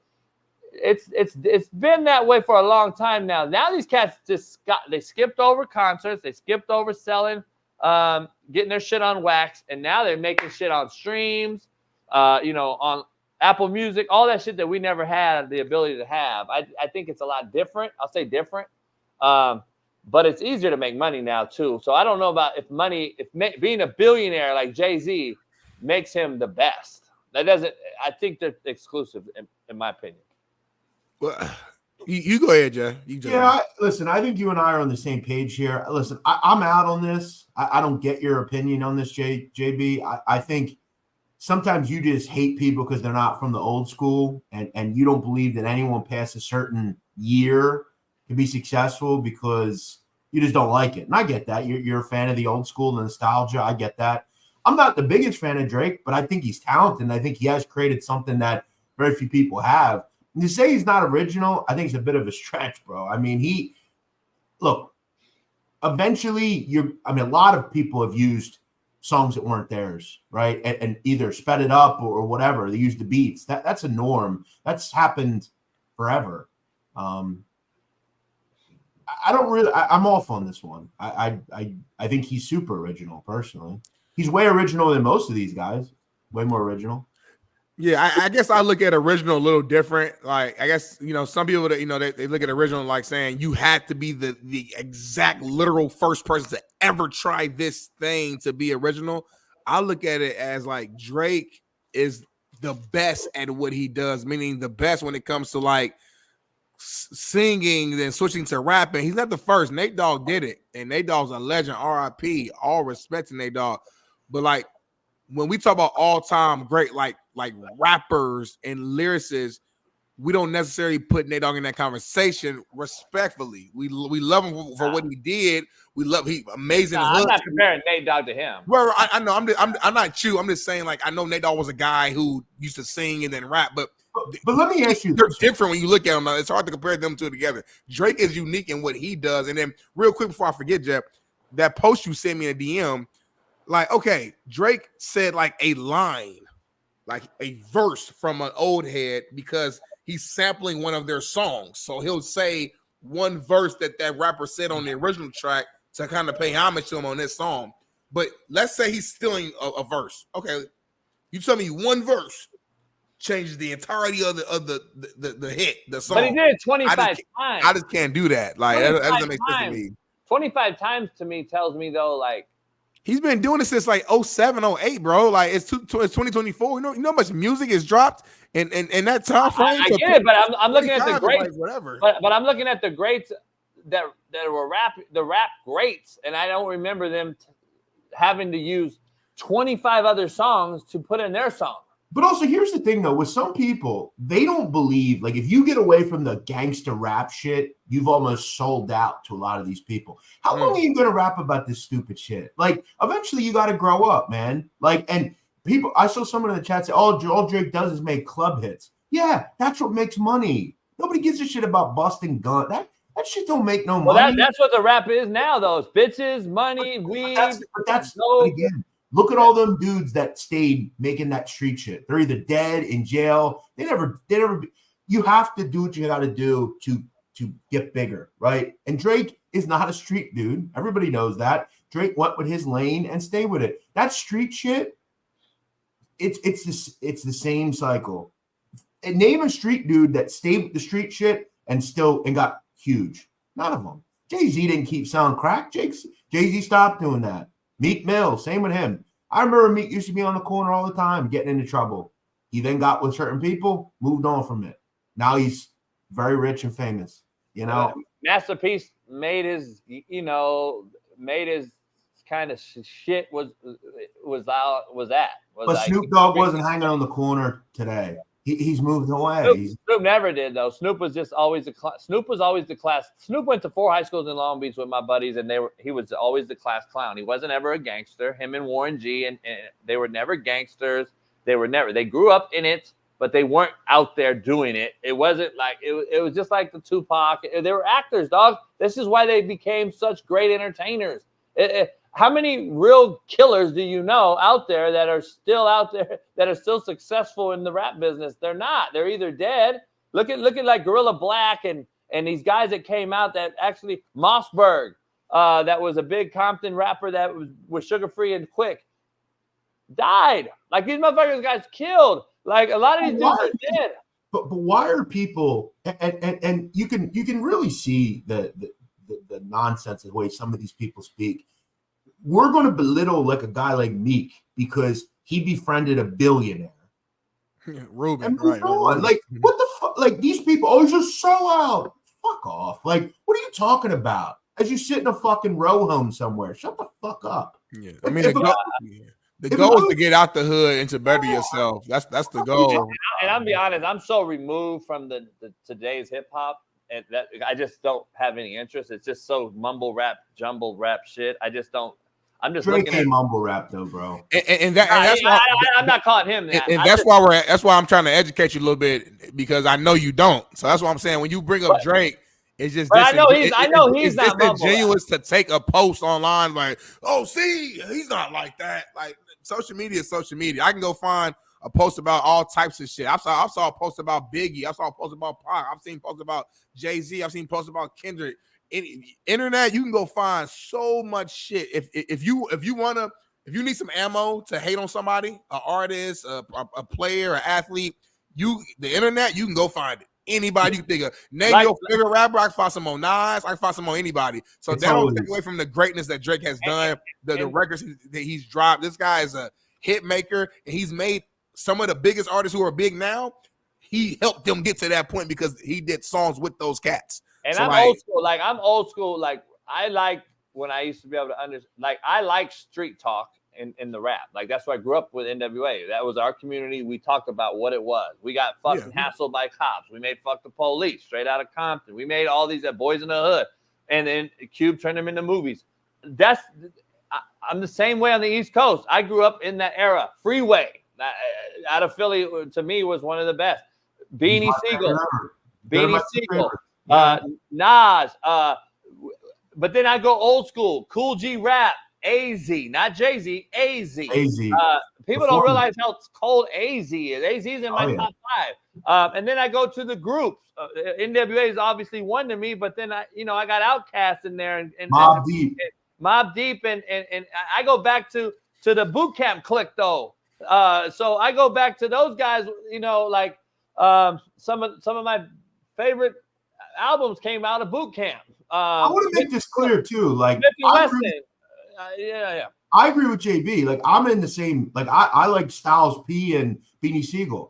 I'm not sitting here banging Drake albums. I'm just saying, like his discography. But if we speak about what a person's done, you look at a person like Cameron, Fat Joe. Those two people right there.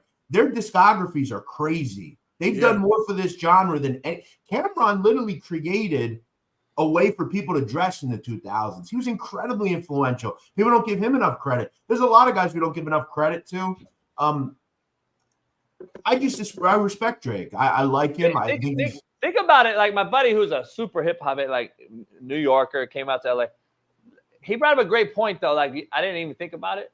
Where are the groups? If it's so talent rich now and we're so talented, where are the goody mobs and the fucking gone.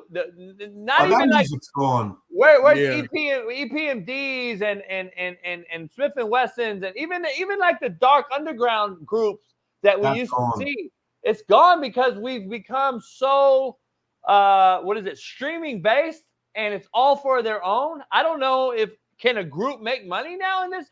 I mean, the last relevant group was like the Migos, if I'm being honest, like from this era, and they did well, obviously. But other than them, you're right. It's pretty much all individual artists. Everybody like dog, you don't miss Styles P and you don't miss fucking G Unit. Like you don't miss these motherfuckers. Like I think the only group now, at least that's popping, would be like the Griseldas, Benny the Butcher, West Side Gun, Conway. Benny the Butcher's really nice. He's I never even heard of him. They're all their own own entities too, though. Like they all have their own shit. Yeah, I just think everybody know like it's so many avenues to make money. Like you said, JB, it's like shit. I mean, like I'm gonna maximize my bread. If I'm in that group, that's what I'm saying. If I'm in a group, I have to split the bag. Now, but that's not true though. Like my boy made a point too. He's like, we become so selfish. Back in the day, we had groups so cats could still break off and do their solo. What is name? Lloyd Banks. He went off and did his solo, but they still had G Unit. These guys, Outkast, Dre came out with his own, and everybody had their own shit still, and it was only double the money, in my opinion. Nowadays, we become so like, nah, you don't get none of that shit. Like, fuck that. Like G Unit, obviously they broke out because of a beef, but Game still broke off. 50 broke off. They still came back and did another G Unit. They broke back off. Wu-Tang, Method Man had multiple albums. So did RZA and Jizza, and Jizza's album. Fuck, one of the best albums. That's one of my favorite albums, the Jizza album. So like, I don't know. I just missed that, I guess. I think everyone wants to be a lead man, right?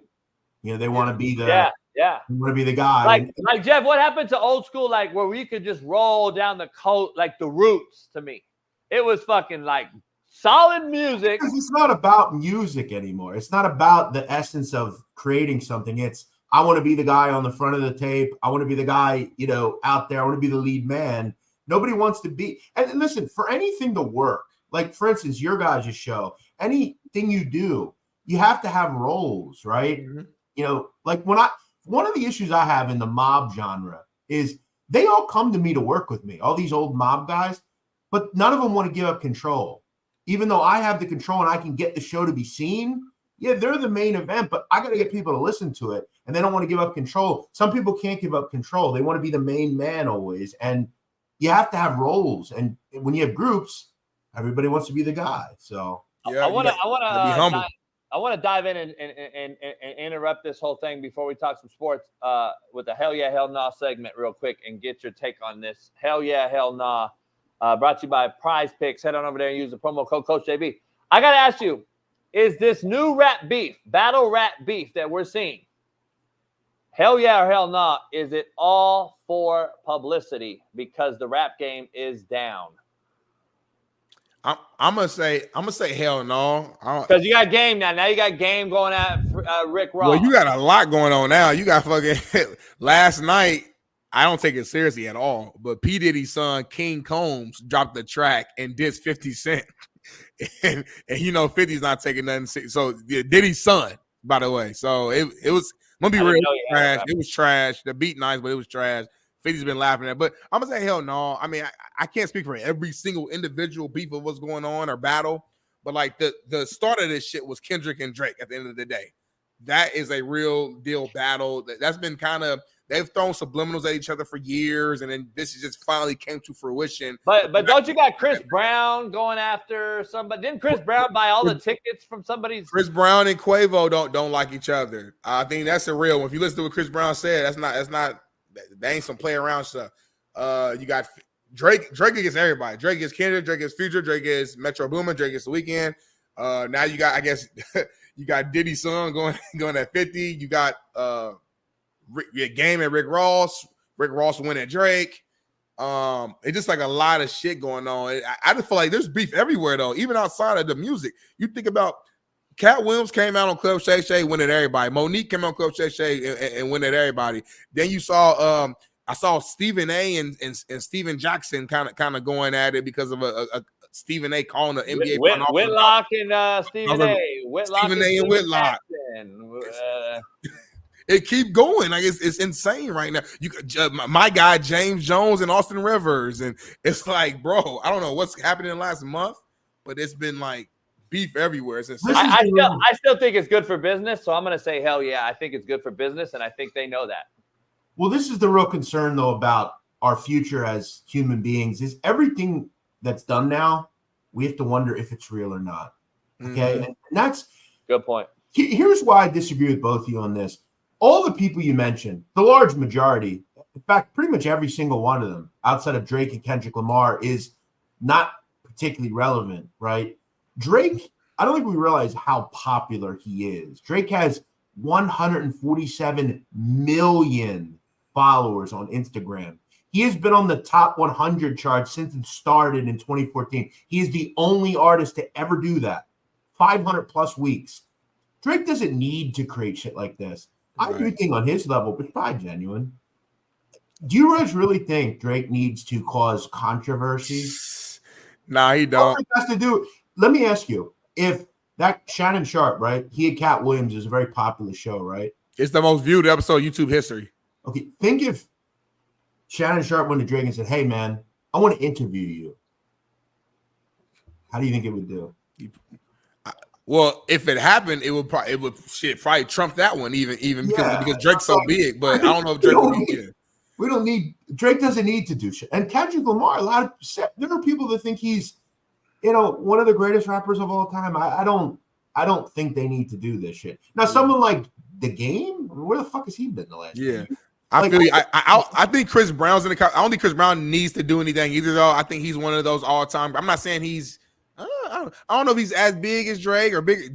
Chris Brown's pretty damn big too. So I think Chris Brown shit is serious. Like, I don't think he's like faking because I don't think Chris Brown needs that. Chris Brown's all time great. People were saying when Taylor Swift and Kelsey started dating, oh, this is for clicks. Like, yeah. Do you really think Taylor Swift needs to date someone for clicks? What does that even mean? No, I think it's bigger than the human. I think the humans are approached. And I think the humans like Kelsey and Swift are offered certain deals from certain companies like Moderna, obviously with billions of dollars that could easily throw you money and say, too much of a conspiracy theory for me. Nah, but listen though, it's not about the people. I don't think either one of those people needed the money, Jeff. I don't think these rappers need the money, but I think overall business, if it is down or stagnant, I think certain things lift the talking points. I think we're talking about rap right now. I don't believe rap was. I wasn't involved until the beef started the last couple weeks. Like I started getting back in tune with what's happening. So obviously it's worked with the people that don't really pay attention. I'm sure that the Kansas City Chiefs Queendom fan base and all the things associated with that genre sure got a little lift out of the Swift, the whole Swifty thing. And then the Kelsey taking a shot on the commercial and all this vaccine shit. All that shit boosts business. I just think that's what it was about. I don't even know if it was. I agree with you too, Jeff. I think it's still good for business, as you know, as well as I know. Yeah. Any publicity is good publicity. So that's how I've always looked at it. So you have to find. But again, me and you and Smitty, Drake doesn't need. At least to me, I think Drake can do whatever he wants. And I just think that the higher ups. If we're going to have the conspiracy of Puff Daddy and all these guys being weirdo fucks, I think that if it is a Clive Davis running the show or one of these big conglomerates, I think they can easily say, if they can tell somebody to have sex with another dude, then I surely think they can say, hey, our business is not booming. Let's go and start a beef. You know what the rumor is? I've heard through the streets that the beef with you and Matt a couple of weeks ago when you were arguing on camera, it was actually manufactured. It wasn't even real. Well, this show's not manufactured. It was just for views. Anything on this show is real, so stop it. I heard that you troll in the chat too, just for views. So that's just what I do. Hey, I want to dive into something though. We didn't get to talk to Shaun about it. We're going to talk to Jeff about it. Even though you didn't play per se, you still have a great take on this. Lemon Lou has come out and made a comment. Yeah, take a listen. A lemon pepper, Lou. You click this shit because I got something to say. Austin saying there's 30 NFL players that can't play in the NBA, but there's 30 NBA players that can't play in the NFL. I think everybody should respect everybody's craft. I don't think there's 30 NBA players that can play in the NFL. I don't think there's 30 NFL players that can play in the NBA. Now, they're going to have some freaks of nature, some guys that can just play whatever. That's any sport. We all athletes. My problem where this conversation is going is I don't like the fact that the NFL players are saying their argument is, oh, y'all soft. Like, y'all flop, this and that. And let's be clear, y'all must flop too. It's football more than running, jumping, catching. Hell yeah. It's agility. It's smart. It's chess. It's being able to beat your man off the line, trying to keep somebody in front of you that's trying to beat you off the line. I respect all of that shit. But when we start getting into the conversation about basketball players being soft, this and that, basketball is way more contact than we get credit for. He's on both sides, bro. So I don't want this conversation to get swayed like we the only ones. No. I see some of y'all niggas catching that ball, getting down too. Let's not make this a physicality conversation. Let's talk about skill. Catching that ball is a skill. Being fast, that is a skill. Being able to read defenses and trump that matchup, that is a skill. Shooting a jump shot, way harder than all that shit, man. Did he just say shooting a jump shot?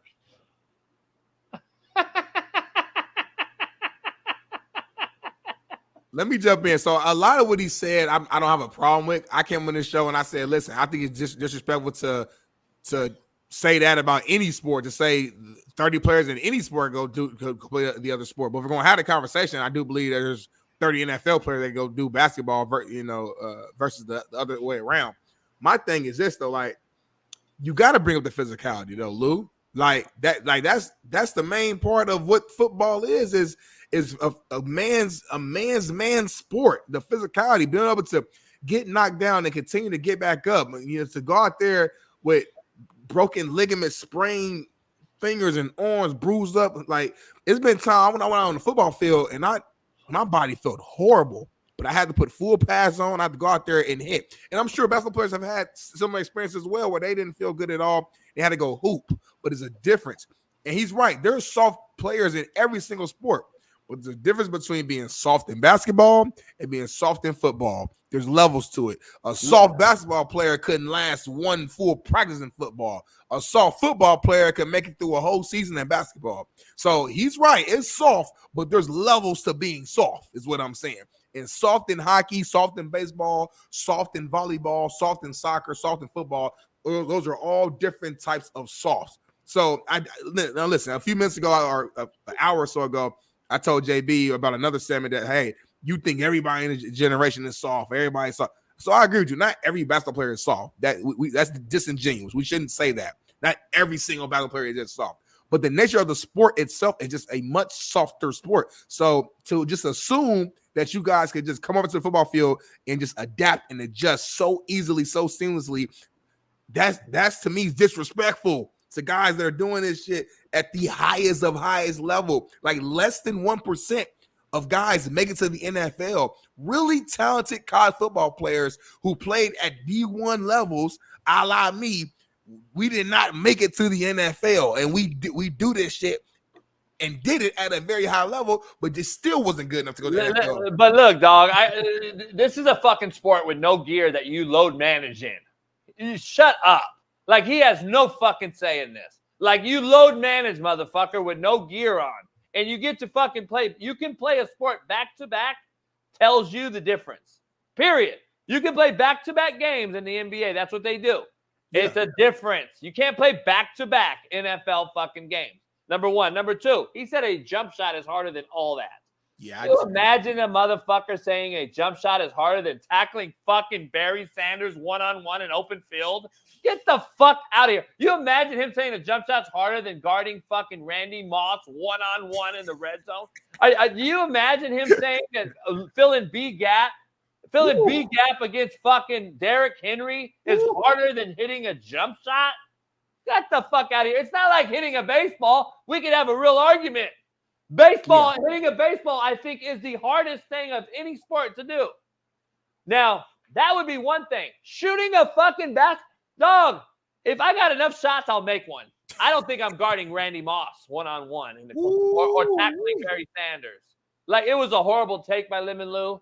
He should stick to titty bars and fucking lemon pepper chicken. Go ahead, Jeff.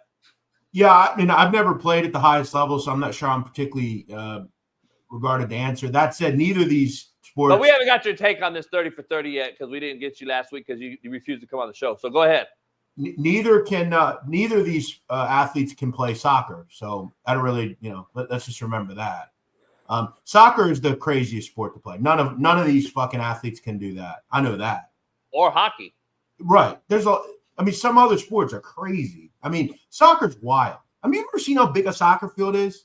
Like Real Madrid and But it's nuts. It's a football field and a half wide, and it's 40 yards longer. 40 yards longer. And it's 90 minutes up. There's no, timeouts. And you get extra time added. It could even be 95, 96 minutes. Like, look at how go watch a real soccer match, like a Barcelona Real Madrid. They're fucking. I mean, it's insane. The kicks, the way they can head the ball, it's crazy. Hey, Jeff, Smitty, here's a take from a guy that's a legend that played in the NBA. Listen to this. Y'all tomorrow. I'm like, wait. We not practicing. We're not doing this tomorrow. I'm not doing this shit tomorrow. No. And he says, we got practice tomorrow. I said, yeah, coach. Yeah. I said, here's my uniform. I'm not doing this tomorrow. This is just stupid. I'm like, I just ran into a dude for like 2 hours. And I'm hurting, and you said we got to do the same thing tomorrow. I was like, and my friend used to make fun of me. He's like, yo, man, you play football one day. One day. It didn't take me many times to learn. That one day was enough for me. So you pretty much gave the white glove service to your coach and just told him, look, man, you can have this uniform, this helmet, because I'm finna go over here and pick up this basketball. Well, he did come back to me later. He says, I probably should have put you at a different position. What position? He had you at D-line? He had me at D-line where you get hit every play. You're supposed to do the hit in that D-line, though. Well, first of all, you don't know the snap count. So they have an advantage on you. So one of the greatest, most physical forwards ever at 6'4", who was dunking on fucking Shaq and Kevin and fucking the Admiral back in the day, like two-hand tomahawk, says he couldn't do it. But we have 30 guys now who can do it. See, Austin Rivers just keeps doing it. Matt Barnes came out. I'm going to do a video later about it. Matt Barnes, if he would have been the first one to say it, I wouldn't have had the same issue I have with Austin Rivers, because Matt played high school football, was really, really good. Could have been a Division I receiver, tight end type. My buddies played with him up in Northern California. So he has full autonomy to give his opinion on both. I think if he would have been the first guy to do it and an advocate for both, he's also said there's no way 30 guys can play, but he thinks it's easier to transition from NBA to NFL, which I totally disagree with as well. He used Tony Gonzalez, Jeff, and Antonio Gates as two outliers. But Tony Gonzalez is a football guy first. I don't know if Matt knows that. And Antonio Gates played high school in Detroit, football in Detroit. There's a difference. There's not a lot of guys that just never played football. They're acting like these guys never played football and then just came over to the NFL and dominated like Tony and Antonio Gates. No, they were football guys first. So, like, there hasn't been. Charlie Ward showed what he could do from the NFL, from football, and played 15 years in the fucking NBA. Like, there's a difference, in my opinion. So, I don't know.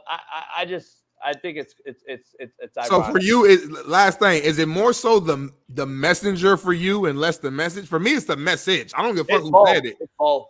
Oh, okay. It's both. Jeff, let's dive into some things. I know you've been 9-10-1 right now in the NBA playoffs. You've been hitting the overs and unders. You've been hitting the plus and minuses. You're killing it. I've been horrible. Minnesota kind of dropped shit the bed the last two games at home when they were up 2-0. They did the hardest part, beating the defending champs on their home court, and then they go home and shit the bed. Where are you at with this series? And if you're a bettor, you should probably listen to Jeff, because he's 10-1 in his last 11 games, picking correctly. Where are you at with the series? This series, these two series that aren't on tonight, and then the two that are on tonight. Yeah, I think when it comes to the Nuggets, I'll just take the experience, man. I'll take the ability of kind of getting down a little bit and having the ability to come back, because they've been there before. I'm not going to knock what the T-Wolves have done, but you need someone else to step up. Outside of Anthony Edwards, you look at last night, 44 points for Edwards. Did anyone else have above 15? Someone else has to step up. Defensively, they've not looked as good. They were dominating in the first two games defensively. The Nuggets are just a better team. That's just the truth when it all comes down to it. And you're right. They did the hard thing, and now they come back. To me, though, it's really just about zigzag theories a lot of the time. On Saturday, I thought the Nuggets were the easiest bet of the playoffs so far. They weren't going to go down 3-0, at least to me. I didn't see them getting swept. I know you said you could have seen it, but the Nuggets had their backs against the wall, and they came back. Look, the Celtics tonight, I thought it really comes down to three-point shooting. You look at the one game the Celtics lost in this series, they shot, I think, 26% from three. They're the second best three-point shooting team in the league. Same with the Thunder. The Thunder make threes. They will win. Both these teams. Really comes down to that. I do think we see Jared Allen play tonight. I think he comes back and gives them some minutes. to me, 8.5 seemed a little high. I'm willing to think they can hang. I think they're still a pretty good defensive team. Jared Allen giving them some minutes will help. The Knicks, Pacers, I think that's going 7. I don't really see where that. As far as didn't Nadu say the series is over? No, I said I thought the Nuggets could come back and win 4-3. If you go back and listen, Quentin, I don't know that you had a real good time listening. Maybe you didn't hear what I said, but Thunder, I think they win tonight. I think they bounce back. Some of these series are good. Some of these series suck. The Celtics and Cavs, yeah. That series is over to me. I think the Cavs hang. I think the number's too high. 8.5 seems high. I would take the Cavs on the points tonight, definitely. I did. But the series is over. The series is over. Yeah, it's a wrap. I think gentleman sweep. The East is just not very good. I mean, the Knicks, I'm going to be honest. I said that the T-Wolves series was over. I did. Not Jeff. So let me ask you, Jeff, I want to be clear on this take because I thought the Knicks had a real chance because of their physical play, their tenacity. They have a superstar in the making in Jalen Brunson, and they look depleted. And Thibodeau just doesn't have anyone off the bench. He literally has nobody. You got one of their bigs is out. You got another guy they traded for from Toronto who was really good. He's out with a quad or a hamstring, multiple more games. And what's his name? What the fuck's his name? I don't want to fuck it up. The guy Anunoby? Anunoby. Anunoby. He's out. They just have lack of depth. They're playing Alec Burks more. He's actually at least giving them some numbers, but like they didn't want to play him this early, like this often. They got problems, depth issues, and I don't know, man. The Pacers could fucking beat them in this series. Which I think I said at the beginning of the series that they could do it. It would be great for the city to just see Indianapolis back in the Eastern Conference Finals. They would lose against Boston, but it'd just be good to just get back to a point in which the Pacers hasn't been in so damn long. See, I'm my tone's changing, Jeff, for this reason. If the Pacers do get past the Knicks, I believe they have as good a shot at beating the Celtics as anyone because of they do have a big who can dribble and score. Miles Turner. No, well, I'm not even talking Miles Turner, but Miles Turner and Siakam. Siakam and no Porzingis, I believe is a huge problem. I think they outsize you because Horford cannot defend either one of those guys, and Horford would have to pick and choose on who to defend, and Horford would become a perimeter player, which we know he'll hit occasional three, but he's not a fucking shooter. I think Horford's a really good defender. I think Horford can guard Siakam, though. Horford's a hell of a defender. But he has to take one of the two is what my point is. Yeah, but if I'm the Celtics, let Miles Turner beat me then. Like, Miles Turner's a good player, but he's not like a guy who's going to go out there and just drop 30 and 16 like Shaq every single game. To me, the problem is the guard play. I like Halliburton. He's good. I just don't know if the Pacers guard play can match that of Derek White, who's to me should be most improved player of the year. Jaylen Brown and Jason Tatum. I think their guard play is just superior the Pacers. And I think that's the issue. And the Pacers have been horrible on defense all year long, but for the last few games, though, they sure are stifling. Here's the thing, though. They are playing the Knicks, who you just alluded to, just can't score. Right. And that's what makes the Sixers losing even more pathetic. I mean, outside of Jalen Brunson, this team has fuck all. Like, they're not gonna beat the Pacers. I also agree with Smitty. The Celtics should roll to the finals. It's funny. Everybody got their all up in arms because they lost one game. And you're not going to win every game, but they've been very dominant. The Cavs are a nice team, but they're going to come up just short. It's all about the West, though. The West is what's going to matter here. Yeah. Dallas and Thunder, real quick. Thunder were the one. They came out big. Game one. Dallas is taking back control. Where you at? I probably will bet the Thunder tonight as well. I already bet the Cavs. To me, I just felt like that number was a little too high. Someone said in the chat Luka's going to go for 50, and they still might lose. Thunder are legit, man. I mean, they make shots and they make threes. I mean, they're the best three-point shooting team in the league. They're just deep. They're strong. I got to give Dallas some credit, though, winning the other night. That was impressive. Now, this is where we disagree. I'm high on the Dallas Mavericks right now. I just feel like they have that it factor. It's like that thing you can't really see, you can't really feel, you just know it. I just feel like they're being a part of some like good teams in the past. When I say good, I'm not talking about even talent. I'm saying just like they're just gelling together. Like everyone's bought into Jason Kidd, they're bought into Luka, they're bought into Kyrie. Kyrie and Luka seem like they have a good relationship together. PJ Washington's fucking hooping like he ain't never hooped before. It's look good. You want to know something? And this is a little testament to all of you folks out there. I can't name more than 2 players on the Mavs. I can't name more than 2 players on the Thunder, and I'm 10-1. It does not matter. The players don't mean shit. It's all about the number, the situation. Yeah. I'm gonna keep telling you folks that. Oh, when it comes to gambling, yeah, like it has nothing to do with any of that. Like it's cool to know all these players, but I don't know more. Again, I think who's Shai Gilgeous-Alexander, Jalen Williams. I know those 2. I don't know any other player. You know Chet. You know Chet Holmgren. The guy who made the worst commercial in the history of television. Yeah, that guy. Oh yeah. Sing it. How you go? I can't. It's so bad. It really is the worst commercial. And they played it so many times. I forgot how it go, but it's him and Shay. They're over there singing and shit, being real cool with You really want me to sing it? I'll tell you what it is because it's always stuck in my head. And I'm thanking you for knowing it. Yeah, it sucks. It's the worst commercial. And since March Madness, someone did like a study of how many times they played it. It's been played more than like any other commercial on TV. It's insane. Man. Jeff, as always, make sure you lock those picks. We'll be back tomorrow for Talk That Talk Tuesday. We got Steve Kim and Tank Johnson on tomorrow with us, plus maybe another guest. Hey, Jeff, I got an idea. Stay on for 1 minute after we end the show. Okay. Hey, Bailey, we're going to be back tomorrow. Pound that like, subscribe, become a member today. Go on over to Winnable. Our first down package is up. Go check it out. And shout out. I just wanted to mention one other thing. The Hawks won the lottery. That's insane. 3% chance to win the lottery. We had that on the docket. We were going to bring it up.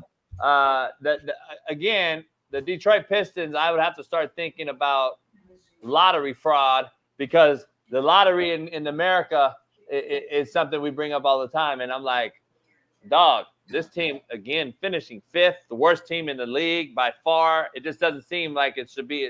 Just stick to the NFL model. Worst team gets first.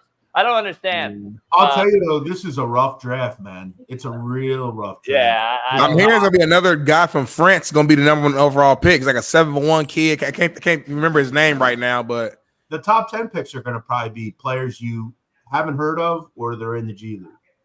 Hey, by the way, I never lost to you, and we beat the fuck out of you in a bowl game, you fucking idiot. How about that? It's on Netflix. It's on Netflix, you fucking idiot. Don't talk about the team after I left, you fucking idiot. It ain't my team. Fucking North. You guys are fucking horrible. What is NEO? What is that? NEO is Northeast Oklahoma. It's a real nice. They got a hell of a facility. That's who we beat in the bowl game on Netflix by fucking 30. Oh, shut the fuck up. Bro, you know what? These people are crazy. Like, we have literal proof that didn't happen. But you come in here, hey, we fuck. Well, he said JB school, so I think he's probably claiming that they beat the school that JB used to coach at. It's not JB school though. It's not JB school. Right. It never was my school. But that's why it's Prime University, Smitty. See, you made my point. This is why Colorado is not it's Prime University. It's not JB school. It was Independence. It was Prime. It was JB University on fucking Netflix. But you made that show. Don't lie. You was Prime before Prime. Keep it funky. And they're saying that it were your players that you brought in, so it's still you. Hey, Smitty, can you explain the difference between cornhole here? He said you claim players. Why wouldn't I claim the players I recruited and brought in, you fucking idiot? That's a difference in the school that is still there after I left. The players are always with me, you dumbass. Anyway, CJ Martinez, shut the fuck up. And CJ Martinez, when Iowa Western beat us by 50, game 1, by the way, that's on record, so obviously I'm not denying it. we ended up going and win 10 in a row after that, and we would love to play them again because we know lights were too bright that night for our guys. What were you doing? Oh, I'll wait. By the way, I didn't get any love from you guys. I got clean blood work. Nothing from you guys. What's up? How about that? Just healthy as a clam. Well, I got the best blood work in the nation though. So I got triglycerides. Your cholesterol's high, bro. I can tell. My triglycerides are a little high. No, cholesterol's fine. Triglycerides are a little high because I drink. CJ Martinez, when they put 70 on us, you were fucking sucking your mom's titty and working at Walmart too. So shut the fuck up. Hey, Jeff, stick around for 1 minute. We'll be back tomorrow. Pound that like, subscribe. Peace. Issues get pressed so fast, you don't get sacked like bags and baggage. Smitty and Jason Brown, kill the ass a rap. We what the game's been missing. We switched it and feel